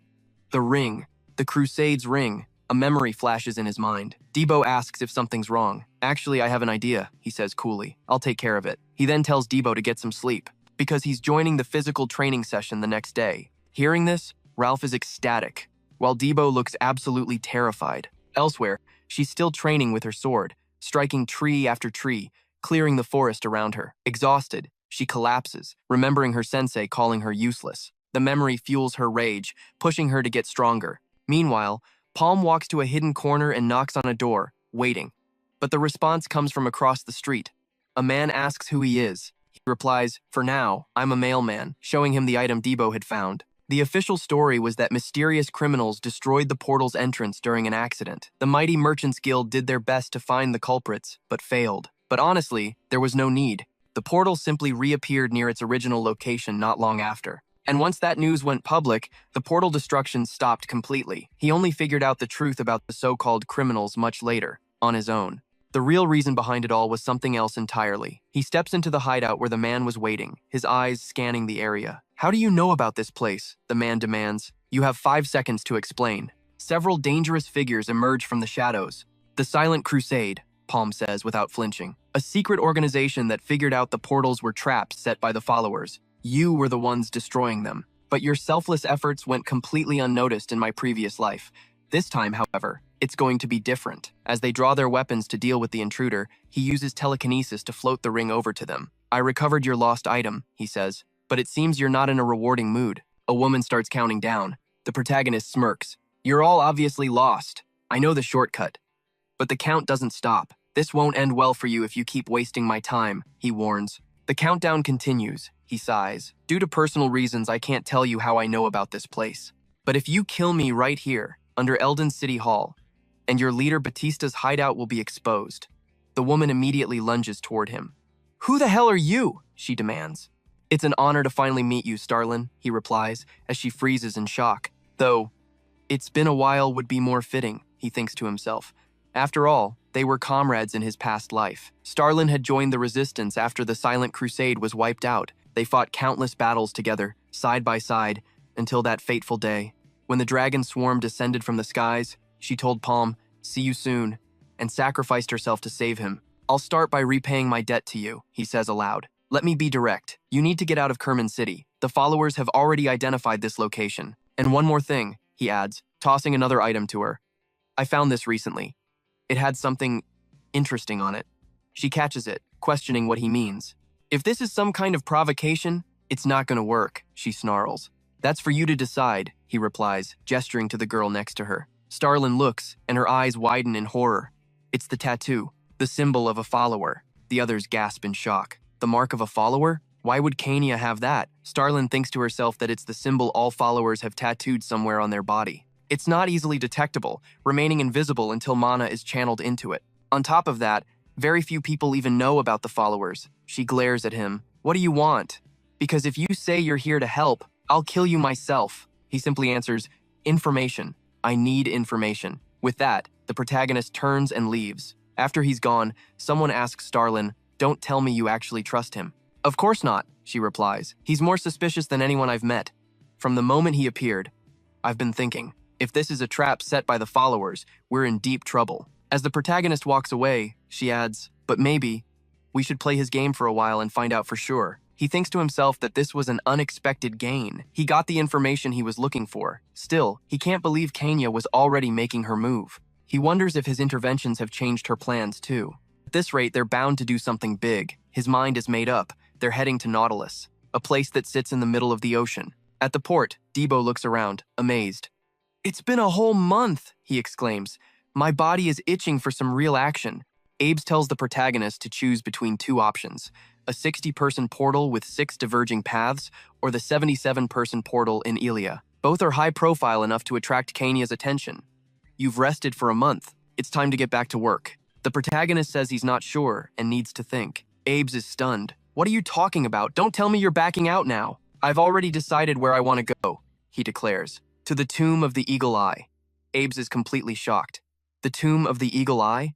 Do you have any idea what you're talking about? He explains that Ken, the captain of Nautilus, led countless pirates under the banner of Eagle Eye. She lost her life inside the Eagle Eye portal, which now serves as a tomb in her memory. Abe's tells him they offered 9.99 million Emmys to clear the portal because thousands of adventurers have already tried and failed. It's virtually impossible to clear that place, he insists. Why would Kania be after it? How did you even hear about it? Just then, Raka appears. Sounds like you're talking about something interesting. Abe's is shocked, asking what brings him here. I heard you were starting a raid soon, and I wanted to give you something. He's stunned that Raka's superior wants to give the protagonist a gift. He hands over 2 phoenix feathers. Consider this a special present from the Garfor group. He admits he has great hopes for the boy. Meanwhile, in the present, Palme stands ready. This meant the pressure was on to clear this raid. But with 4 phoenix pins in hand, it was a welcome surprise. Debo wondered why they weren't boarding yet. The main character said he was waiting for someone. But who? Just then, a figure appeared. Palme called out to the drunkard. Debo noticed the package Boru was holding and asked what was inside. He explained his boss actually wanted them to have it. He couldn't believe he had to deliver it personally, but whatever. He told them to try on the new gear. As they equipped the new clothes, R was ecstatic, saying he'd wear them forever. Kier herself noted how light it was, as if she wasn't wearing armor at all. She asked what it was made of. Boru explained it was from the hide of a snow wyvern, a gift from his boss to be crafted into equipment. Jay's eyes widened in realization. He remembered his master promising to make good use of those hides, so this was the result. Boru remarked they must be doing well for themselves, since they were skilled enough to clear a 100-person gate. But Debo shot him a look, telling him to keep his voice down. How did you know about that? Boru just scoffed. How could I not? His boss wouldn't waste such rare materials on just anyone, but he told them to chill out, promising he was the only one who knew. Then he mentioned there were more sets of equipment. However, Palme stopped him, saying one of the sets was for him. Boru was stunned, calling it too generous and trying to refuse, but Palme ordered him to wear it. Seeing his confusion, our main character told them to hurry up. They didn't have all day. Confused and overwhelmed, Boru found himself unceremoniously thrown into the party. Meanwhile, aboard a pirate submarine, a tense calm hung in the air. A figure approached the deck. It was Mania. The captain greeted her, saying it was good to see her again. She breathed deep, saying she missed the sea breeze as the crew erupted, cheering her return. Her return could only mean one thing. She had successfully cleared the 200-person Orange-class gate. The entire port went crazy.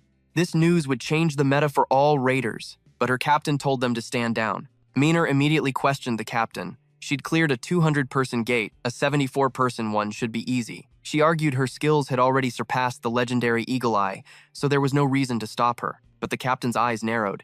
Are you challenging my orders? She asked coldly. Then who will be the one to avenge Leia? Do you have any idea how much pain I've endured? How long I've worked for this moment? But the captain's voice was final. I'll say it again. Stand down. Defeated. The girl went to drown her sorrows in a drink. She muttered that the captain would never let her go, wondering if she should just defy her. But a crewmate gently reminded her, Captain Kieran was just worried about her. She scoffed, calling it being overprotective. Suddenly, someone rushed toward them yelling for Mania. You need to come with me. Some idiots just accepted the mission for the Eagle's Eye tomb. She was shocked. That suicide mission? Who in their right mind would go there? It was, of course, our protagonist's group. As they arrived, Debo commented on the bad vibes. Palm reminded him that they were in enemy territory. A sharp voice cut in, You just violated our golden rule. You're lucky we haven't put a bullet through your skulls yet. Palm questioned this golden rule. The woman explained, starting with the written laws. In Nautilus, whoever rips the post from the board gets first priority on the gate. And once you take the job, you have to enter sooner or later. But besides the written rules, she continued, there's a golden rule. You never, ever snatch a post someone else is watching. And the post you took belongs to the whale pirates. Just then, Meener herself stormed toward them. Who the hell do you think you are? She demanded. That post is mine. How dare you steal it? Palme calmly asked why she hadn't taken the job sooner. She snapped that she was just waiting for approval. He feigned ignorance, saying he didn't know approval was needed. I need it because I work for Captain Kieran, she spat. Either way, you can't raid this gate, and I'll be nice enough to explain why. The Nautilus mission board is reserved for pirates. If you're not a pirate, you're not allowed to attempt any of these gates. At this, Debo burst out laughing. Ah, so that's what the boss was thinking. Meener glared. You think this is funny? Give back the post. Debo just smirked. Why should I? He gave a mock bow. It's a pleasure to meet you. We are the Iboro pirates. In the background, their new scapegoat began to laugh nervously. Meaner stared in disbelief. Are you serious? You can't just become a pirate.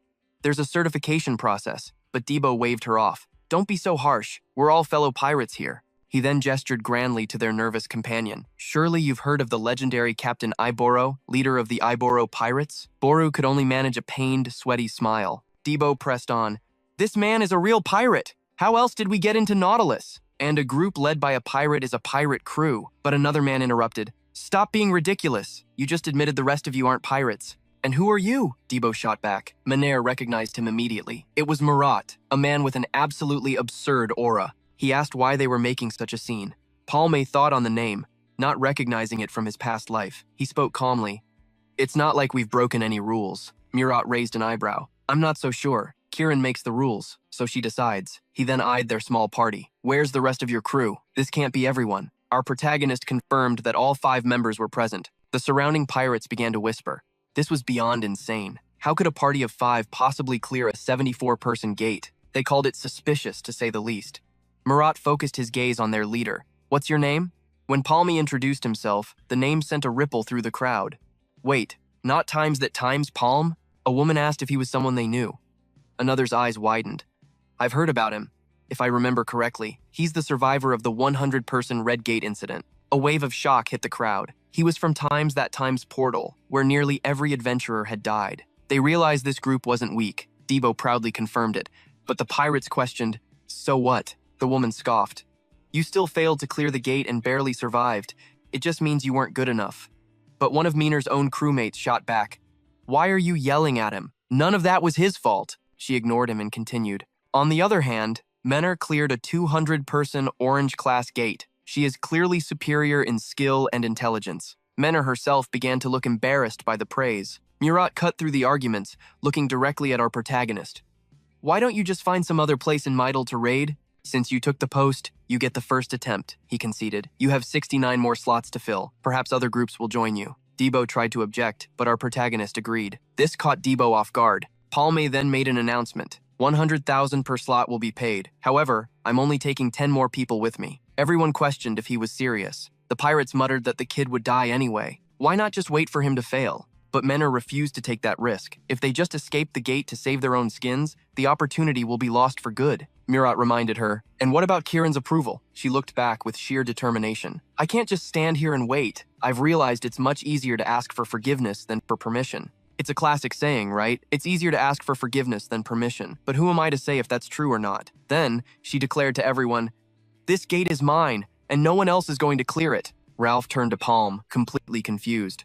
What was that about? He had the upper hand, but was only selling 10 slots?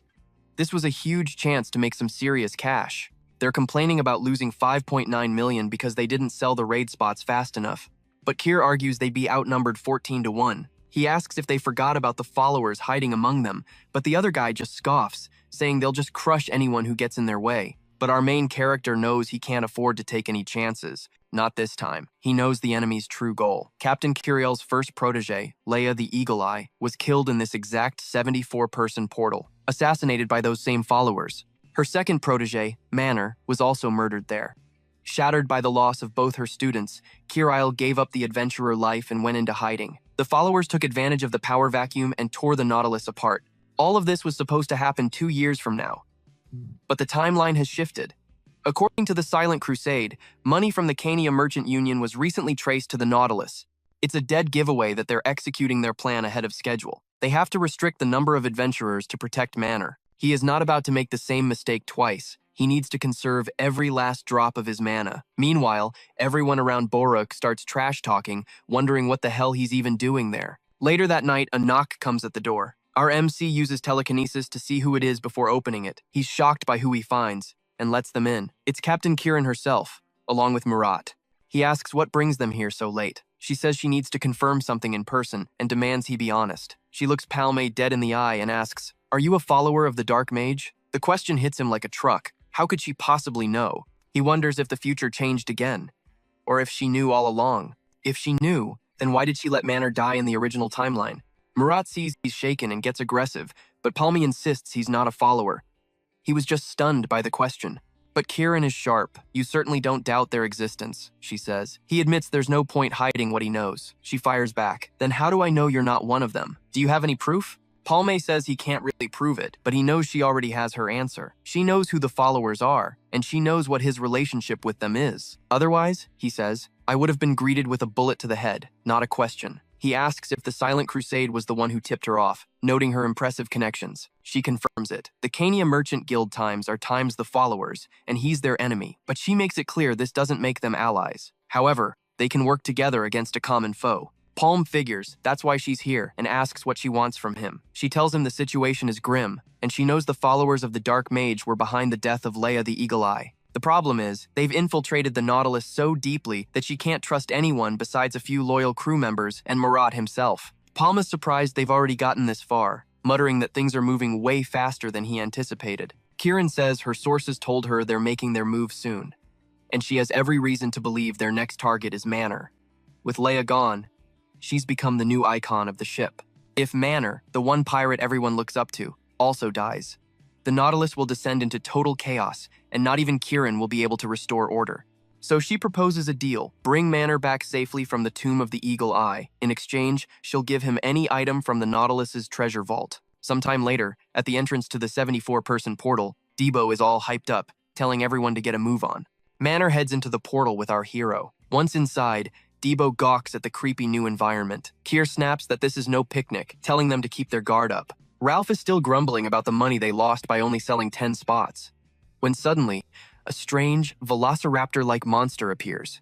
Debo just scoffs at the insignificant little creature, boasting that he'll finish it in a second. But that's when its mom shows up. The kid freaks out. She's at least double, maybe triple the size of her baby. Just kidding, Debo yells as the massive beast charges right for him. And just like that, the fight explodes. The pirates open fire, gunning down several of the raptors. The order rings out to keep dropping them one by one.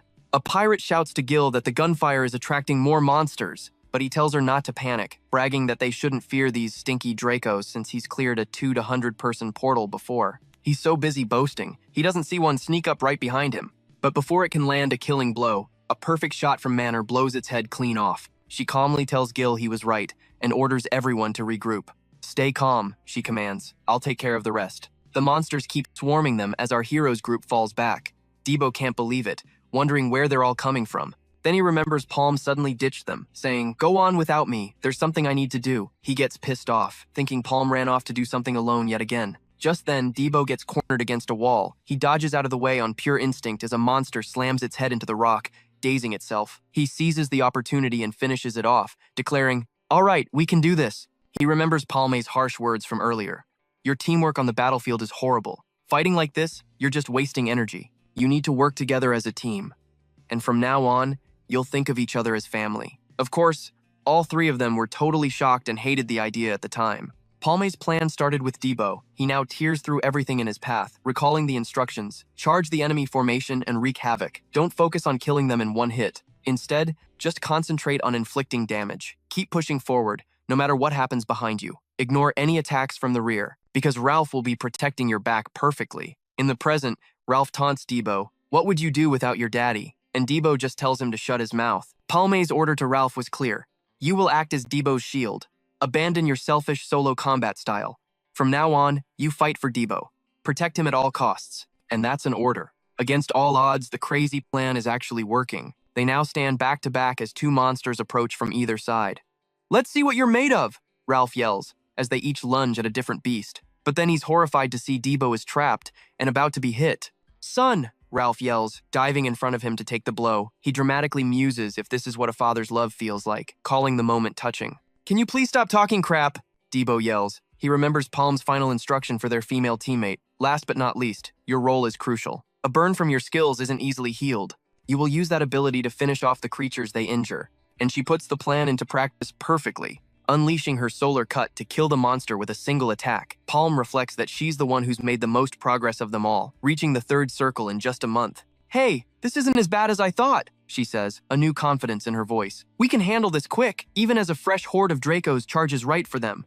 Meanwhile, someone is guarding the portal. Action when they spot figures arriving. It's Cadrell, and he's not alone. The guards demand to know their business, saying there's no more room, but Cadril shoves past them. This is an emergency. We don't have time to play by your rules. They have to warn Menor immediately. Meanwhile, deep inside, her crew is endlessly slaughtering drakes. Everyone congratulates Menor, but she just brushes it off. That was too easy. Another pirate girl says they've hit the jackpot, pointing at a massive mana stone. Look at the size of that thing. It'll fetch a fortune on the market. Just then, an arrow pierces straight through her. She can't believe what just happened. Neither can Menor. The shot came from Palm, who immediately targets another pirate, nearly killing him before he's pulled to safety. Menor, take out that threat, someone screams. She fires instantly, shattering Palme's arrow mid-flight. But another one flies in from behind, almost taking her head off. Those were magnum shots. Menor whirls around, furious. Explain this now. The main character just smirks. I'm just cleaning house. He looses another volley of arrows. Just stay perfectly still. This won't take long. Elsewhere, Boru realizes he's been completely forgotten. I can't believe they just ditched me, he mutters, especially after acting all high and mighty. Why did they even bring me in the first place? He knows he'd be dead meat if not for a small hole he slipped through. He can't stay here. Once they all escape through the exit portal, he'll be trapped for good. But he's a two-circle adventurer, he reminds himself. He won't go down in a miserable place like this. He grits his teeth and takes off, fleeing from the drakes. He eventually stumbles upon a second portal, wondering what to do. Should I wait here? Suddenly, something pops up right behind him, scaring him half to death. It's the protagonist's snail familiar. You nearly gave me a heart attack. How long have you been there? Boru yells. But in his shock, he accidentally stumbles back into the portal and gets sucked in. The snail seems to pity the fool and follows him right through. Meanwhile, our hero warns the pirates. Don't move a muscle. It won't be long before you're all barbecue. He intends to kill every last one of them. Explain yourself, now, Menor demands. Was I not clear enough? She fires at the main character, but he activates an item over his eye, and a huge explosion erupts out of nowhere. Just then, Cadril arrives on the scene. Looks like we made it just in time, he says, acting like a savior. But then, the main character starts to get back up. The enemy's still alive! Get him! Cadril shouts. So this is how El Palm's group survived a 100-person portal alone. I found out about him and sent you all after him. Menor asks, Kieran ordered this? But the protagonist pushes forward, raining down arrows and picking off his pursuers one by one. What are you all doing? They yell. He's just one guy using rapid shot on Alpalm. One of them thinks he's got him cornered, but a massive fireball engulfs him and two others. 3 down, the hero thinks. But some of these guys shouldn't be here. Did they find out? Suddenly, Menor appears right in front of him, firing 2 quick shots. Palme dodges by a hair's breadth. You're not going anywhere, she snarls, unleashing another barrage. The two are locked in a tense face-off when he finally spots the nearby portal. At the same time, Cadril yells for everyone to get down as he hurls something forward. Seeing the projectile, our hero uses his telekinesis to throw up a barrier. The shield catches the full force of the blast, reflecting it right back at Cadril's crew and sealing the portal shut. They curse in frustration as their escape route vanishes. What the hell is this? Menor wonders. The main character closes the distance, pressing his staff against her, point blank. She immediately raises her own weapon to his throat. You idiot, she seethes. What do you think you're doing? You better have a damn good explanation, or you will suffer. But Palm's voice is cold. Are you ready to hear the truth? A tremor runs through her. The others are confused. What's he doing? Menor's been taken. Cadril just plays innocent. I was only trying to help. Suddenly, an explosion rocks the area behind the sealed portal. Menor's crewmate panics. Menor, tell me you're okay. Just then, an arrow flies out from the dust, and Menor herself fires, shooting Cadril dead. Why? He gasps. Her entire demeanor has changed. The man who'd been by her side this whole time is stunned. What is the meaning of this? She simply asks. What was the result? The protagonist sighs. I wasted a lot of mana because of your stubbornness. But I was right. They were all new recruits. She turns to Dio. Get the original crew to safety. Those are orders from Kieran, she says, showing her pendant. Meanwhile, on the other side, Boru regrets his life choices. I shouldn't have come in here. Now all I can do is wait for them to find me. He realizes he's in a totally different cave. Please don't let there be monsters. He looks up and thinks he sees an adventurer running toward him. The snail is just floored by this guy's total lack of a survival instinct. Hey, Boru shouts at the figure. I got separated from my group. Do you mind if I tag along with you for a bit? But the snail suddenly tackles him, stopping him in his tracks. Why'd you do that? He yells. What's your problem, you stupid snail? The snail desperately tries to warn him. That thing isn't human. That guy's no monster. Boru scoffs. But when he looks again, a hideous beast is lunging right at him. Hordes of them suddenly appear in front of Boru. This guy is a certified moron. He really should have just stayed home fishing. Back with Menor, Gil is shocked by Kieran's order, his eyes locked on the pendant she wears. Moments earlier, as Menor demanded an explanation, the protagonist asked her, "Do you know how Leia really died?" She was shocked. "Don't you dare speak of her death. There are followers of the Black Mage among your so-called comrades," he told her. "They're the ones who killed her." "Shut your mouth," she yelled. "Do you really think I'd fall for that?"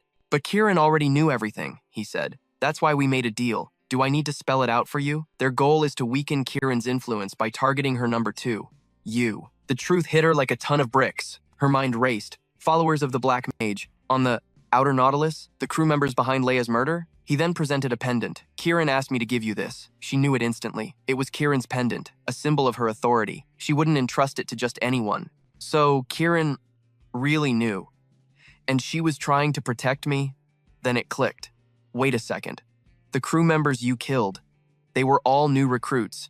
But how did you distinguish them from the others? She asked. The answer, of course, was right there in his eyes. Elsewhere, Starling's crew questioned her judgment. "Are you sure this wasn't a mistake? He didn't just know about us. He specifically asked for that item. It makes no sense. We can't trust him." That's the eye patch of clairvoyance. This item allows its user to physically see the flow of mana. And while it's a perfect way to identify followers of the Black Mage, the cost is immense. It constantly drains the wearer's mana. Starling added, "Besides, no one has been able to use it since Kors passed away. It only activates for someone with the proper affinity. I'm not sure how a caster is able to use the eye patch of clairvoyance, but don't get me wrong. I don't trust him completely, but he seemed to share a common goal with us." "And what if it's a trap?" her subordinate pressed. "We don't even know who sent him." But she was firm. "What's done is done. Don't look at me like that. If his mana is insufficient, he'll die before he can even make good use of it. They'll just have to wait and see what kind of answers he brings." Then he reveals that everyone, except the three in front, are followers. The girl is shocked, but immediately decides to make a move. They immediately question him. "What are you talking about? You can't fall for that baseless slander." But the main character just smirks. "It's the other way around. Dealing with followers has always been annoying, even in my past life, and their tattoos don't show up unless mana is flowing through them. Each follower has a tattoo in a different place." But he says that despite their invisibility, every single follower definitely has a tattoo. Then he says, "I get that everyone has different tastes, but on your forehead?" He asks if he couldn't find a better place to put it. And the mark actually appears, leaving everyone stunned. They realize this is bad, and without hesitating, they aim for our main character, opening fire and trying to kill everyone there. But then G unleashes his detonator cannon on them, while Menor also starts mowing them down. The main character says he used up way too much mana identifying the followers, and if this keeps up, they're all going to be fried. He tells them the second portal is close, and they can catch their breath there. But Menor tells him to shut his mouth, vowing to kill every last one of them. However, one of the followers yells at the others to get back if they don't want to die. "The hunt begins," he declares, throwing a skull into the area. In an instant, that skull's dark energy begins to envelop both Gio and Mia. She wonders what's happening, realizing it's an illusion. But she can't see a thing. Right before she's attacked, she's shocked by the sudden assault, and the man sneers, just as expected from Menor. "You can even dodge when you're blind, but I guarantee your luck won't last much longer," he promises. Meanwhile, Gil tries to call out to Menor, since he can't see anything at all. The man who arrived taunts her. "I heard how much you miss your eagle eyes, but don't worry, because you're about to join them." He fires a shot at the girl and tells her to say hi for him in the next world. But before the bullet could hit her, the main character leaps in front, saving her life by taking the shot instead. They can't believe it, thinking, "Impossible, he shouldn't be able to see." But then they realize he's using an item to see through the illusion. He can actually see the mana of everyone there. Knowing something was seriously wrong with him, they try to shoot him again. They aim every single bullet right at the main character. However, he uses his telekinesis to throw up a barrier, protecting himself. Then he grabs his staff, unleashes an arrow, and uses his telekinesis to kill several of them in one go. The enemy leader notices it's a fire arrow. "That's not going to get you very far," he mocks, firing his spike cannon at our hero. But the arrow phases right through the blast and goes straight for the leader's head. As he dies, he thinks, "This makes no sense." The others freak out, thinking he's too powerful. "But it's just a fire arrow. How is this possible?" They desperately charge toward the main character, but he unleashes the power of the four phoenixes, this time using his revolver on them, resulting in an absolute massacre. They notice he just spun the fire arrow, and the guy holding the skull artifact is terrified. However, he doesn't have a chance to do much of anything, because our hero appears right beside him, severing the hand that held the skull and plunging a dagger deep into his chest. He also kills the other one who was nearby. Just like that, Menor realizes she can see again. She looks around, but everyone is already dead or dying. The man dying on the main character's dagger prepares to use his final trump card. All for the glory of the Dark Mage, he screams, detonating several mana crystals near them, causing a chain reaction of explosions and blasting everyone away. However, the main character uses his telekinesis to lift a massive slab of rock from the ground, carrying all of them away from the blast. They're all in shock, but the main character admits he's at his limit too. They need to get to the next portal before his mana runs out completely. However, the last follower is still alive, and he rushes Miner with everything he's got, knocking her off the floating rock. They're shocked. The main character tries to catch the girl with telekinesis, but the follower shouts, "Not so fast," and lobs a grenade right at his head, blowing up everything near the portal. The explosion even hits a part of the portal, which seems to just fizzle out of existence. Looking back, the girl is stunned by what just happened. The portal is no longer in front of her, and without an escape route, she's completely trapped. Seeing this, the other followers are pissed that the portal to the second part is gone, and they lost El Palm. But one of them tells the others not to worry, because the portal should respawn in the same area soon. Besides, the real objective is to get rid of Miner. They immediately move in on her, and one of them uses a corkscrew attack, but the girl manages to land a shot on his arm. He just scoffs. That won't work, and uses the Admiral's wings to heal himself. She realizes her attack isn't working. He was hiding his skills this entire time. He tells her she's too weak, firing at point-blank range, but she still manages to dive away, barely dodging the shot. She ends up behind him and unloads her own gun at the back of his head. The shots tear down his body all the way to his feet, and he screams in pain. But while she's clinging to him, the others open fire, so she locks her legs around him in a flash, spinning him around to take all the bullets meant for her. Then, she prepares to keep shooting, firing right through his body to hit the enemies behind him. She keeps dropping a line of corpses, but her human shield is somehow still alive and tries to hit her with a dagger. But Miner shoots him again, right in the abdomen, and then shoves the pistol in his mouth, blowing his head apart from the inside. And just like that, the guy drops hard. She says, "I don't have time to waste. What are you all waiting for? Come on." Then Debo asks what's going on, because more portals have appeared. Kier, looking to his side, notices a few there too, wondering if they all lead to the second part. But Ralph says they must be special types of portals. If what I read is correct, he says, each of these portals is connected to a different point in the second phase, and if a certain number of individuals pass through one, that portal closes, forcing the rest to use another passage. At this, Debu tells him to wait, questioning him. "Are you saying we won't know where we'll end up? And how are we supposed to find the boss?" But Ralph says he doesn't know, and it's not like they have a choice other than to try their luck. And with that, they step through a portal and find that the three of them pass through easily. He says they should keep an eye on their surroundings, because El Palm could appear from another portal. The sooner they regroup, the better it would be. But then he looks ahead and asks, "Who is that?" Debo notices he's running toward them for some reason and wonders if it's their boss. But it turns out to be Iboro, fleeing from those monsters and nearly dead. He thanks them for saving him, but Debo questions what he's talking about, telling him not to come over there. Iboro says the Boro pirates have the best camaraderie, but the kid shouts that he's obviously wrong about that, telling him to run the other way. Meanwhile, he is running from those monsters, arriving at that location all alone. He says there's no chance this is happening, and Gil tells him that these aren't normal monsters. So these things are wearing crew uniforms. Does that mean they used to be human? But Pau's like, who cares? The real problem is they just don't die. He says he even put a bullet straight through their skulls and it did absolutely nothing. Now we're running out of ammo. The main character is totally baffled. He's never seen anything like this. How can a monster not have a core? It makes no sense. He figures if they're basically zombies, born from human bodies, that would explain why they have no weak spots. But none of this lines up with his memories. The rules have totally changed, and he can't figure them out. He has to find a way to take them all down. But then he notices it. A strange thread of mana connected to each of them, leading off into the distance. He wonders just how massive this thing is, guessing its source must be through the wall. Following the mana flow leads him right to Debo. He sees everyone else made it to the next stage too, but damn, he burned through way too much mana. His reserves are hitting empty, and he can't even maintain his skill. Just like that, the monsters swarm him. Dio screams at Palm to get the hell out. A beast lunges, but a pillar suddenly crashes down, crushing it. And who shows up? Miner. Gil's face lights up as she opens fire, burying the horde under the debris. The guy with Gil thanks her for the save, asking if she's all right, but she just glares at Kevin. "Get out of my way," she warns, "unless you want to die." He has no clue what she's talking about, but she makes good on her threat, unleashing an explosion that rips through everything. Palm just stares in shock at the gaping hole she created. Kevin yells at Miner, "You almost killed US!" But she's not fazed. There's plenty more where that came from. The real problem? They're running low on ammo. She figures she can probably pop off one more shot like that, if she pours every last drop of her mana into it. But Palm stops her. Wait, don't do it yet. We might need that skill for what's coming next. She's stunned. You're lucky to even be breathing right now. She scoffs. Did you not see those things? We can't afford to be picky. The main character cuts in. We're about half a mile from the boss. Straight shot. There's no time for a new strategy. He looks at her. Just buy me 5 minutes. No, 3. 3 minutes? What can you possibly do in 3 minutes?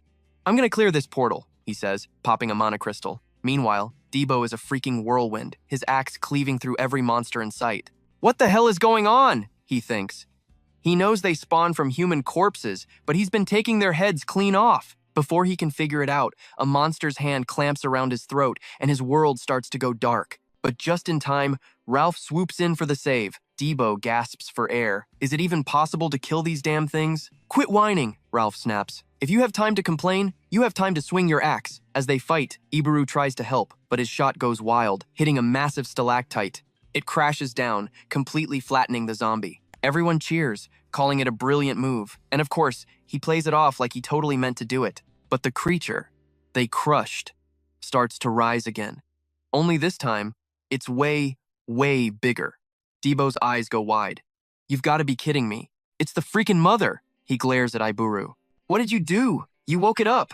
So the one useful thing Iburu's done all day has massively backfired. And the poor idiot actually thought he'd made a brilliant play. Surrounded by a sea of zombies, everyone is fighting for their lives. Behind them, Palm gathers his aura, feeling his heart pounding like it's about to burst. He swore he'd never take a risk this huge again. But they're out of options. He's not ready to advance to the next circle. Forcing it now would be catastrophic. But there's only one path left. He's faced this same wall countless times in his past life. The monsters get stronger, but his power can't keep up. Even after reaching the legendary 6th circle rank, the absolute peak, he had to find another way to break his limits. His solution? He gambled it all on mana stones. Normally, mana stones are just for advancing to the next circle, but they contain a monster's pure life force. He theorized he could convert that energy directly into mana. By consuming the core itself, in theory, it would instantly regenerate his lost mana. As long as he could control the insane power surge, it would work. But there's a catch. He has to circulate raw mana through his bloodstream, all the way to his heart. If his body can withstand the strain, he'll succeed. Just then, Minor, mid-fight, feels a chill and whips her head around. The main character nods. You did good. Then he unleashes a massive fireball at the horde. She calls out to Palm, but he's totally transformed. Get ready, he commands. Use that skill from before. She's confused. He seems like a completely different person. Our main character is now on a whole other level. Elsewhere, Kier and the others are holding their own, but Ralph gets blasted back by a monster's tongue. Its saliva melts his arm, and he sees a mushroom sprouting from the wound. He realizes in horror this is how the others became zombies. Without a second's hesitation, he rips the infected flesh from his own arm. Then he immediately starts healing the wound. He shouts a warning to the others. Avoid direct contact with the tentacles, unless you want to end up like one of those disgusting freaks. Debo spots at the boss monster. He can see everyone's movements getting sluggish. At this rate, we're all gonna die. He charges forward, yelling, "Leave this to me! Get to safety!" But they all scream for him to wait. But he knows he has to do times something asterisk. He barrels forward, cutting a path through the horde. The giant mushroom boss whips its tongue at him, and it connects, sending him flying and spitting up blood. Somehow, he manages to roll out of the way just in time. Just as the monster is about to land a final blow, he opens his eyes to see a spray of blood. Kier threw himself in front of the attack. Across the battlefield, Palm yells to Minor, "Concentrate. Focus on your skill. I'll handle the aiming." "We're gonna blow through this wall! We only get one shot at this," he yells. "Do it now." She focuses her power, unleashing her crushing bullet skill with Palm's guidance. The projectile drills a spinning vortex through the wall. As it tears through the stone, our hero uses his telekinesis, forcing it to go even faster, drilling even deeper. He fires his revolver into the blast, but it's still not enough. Just a little more, he thinks. We're not there yet. He summons multiple fire arrows, blasting them into the projectile for more force. It carves a tunnel straight towards their friends. But Gil yells that he's out of ammo. Monsters are now swarming both Minor and Palm. On the other side, Debo is trapped, his hope completely gone. But here's the thing, these mindless monsters are basically puppets. They've been tricked by the horde. The truth is, mana strings are attached to each body, all leading back to the true master with the core. That's why they seem invincible. The real target is the giant boss in the back, and And our hero's projectile was aimed at that monster all along. It closes the distance and he activates rocket impact. The blast rips through the boss, shattering it and its core. Debo and Ralph can only stare in awe. With the core destroyed, the entire threat vanishes. Minor finally collapses as the monsters crumble to dust. Gil and Iburu are ecstatic. It's over. Our main character looks on. The portal is finally clear. Later, Minor opens up. "We were abandoned by our parents," she says, "and abused by adults. As orphans, she was the only one they could rely on. Leah was like a big sister to us. A hero." The scene shifts to the future, with her sitting next to Minor. "It's already been 10 years since the captain took us in," she says, lost in thought.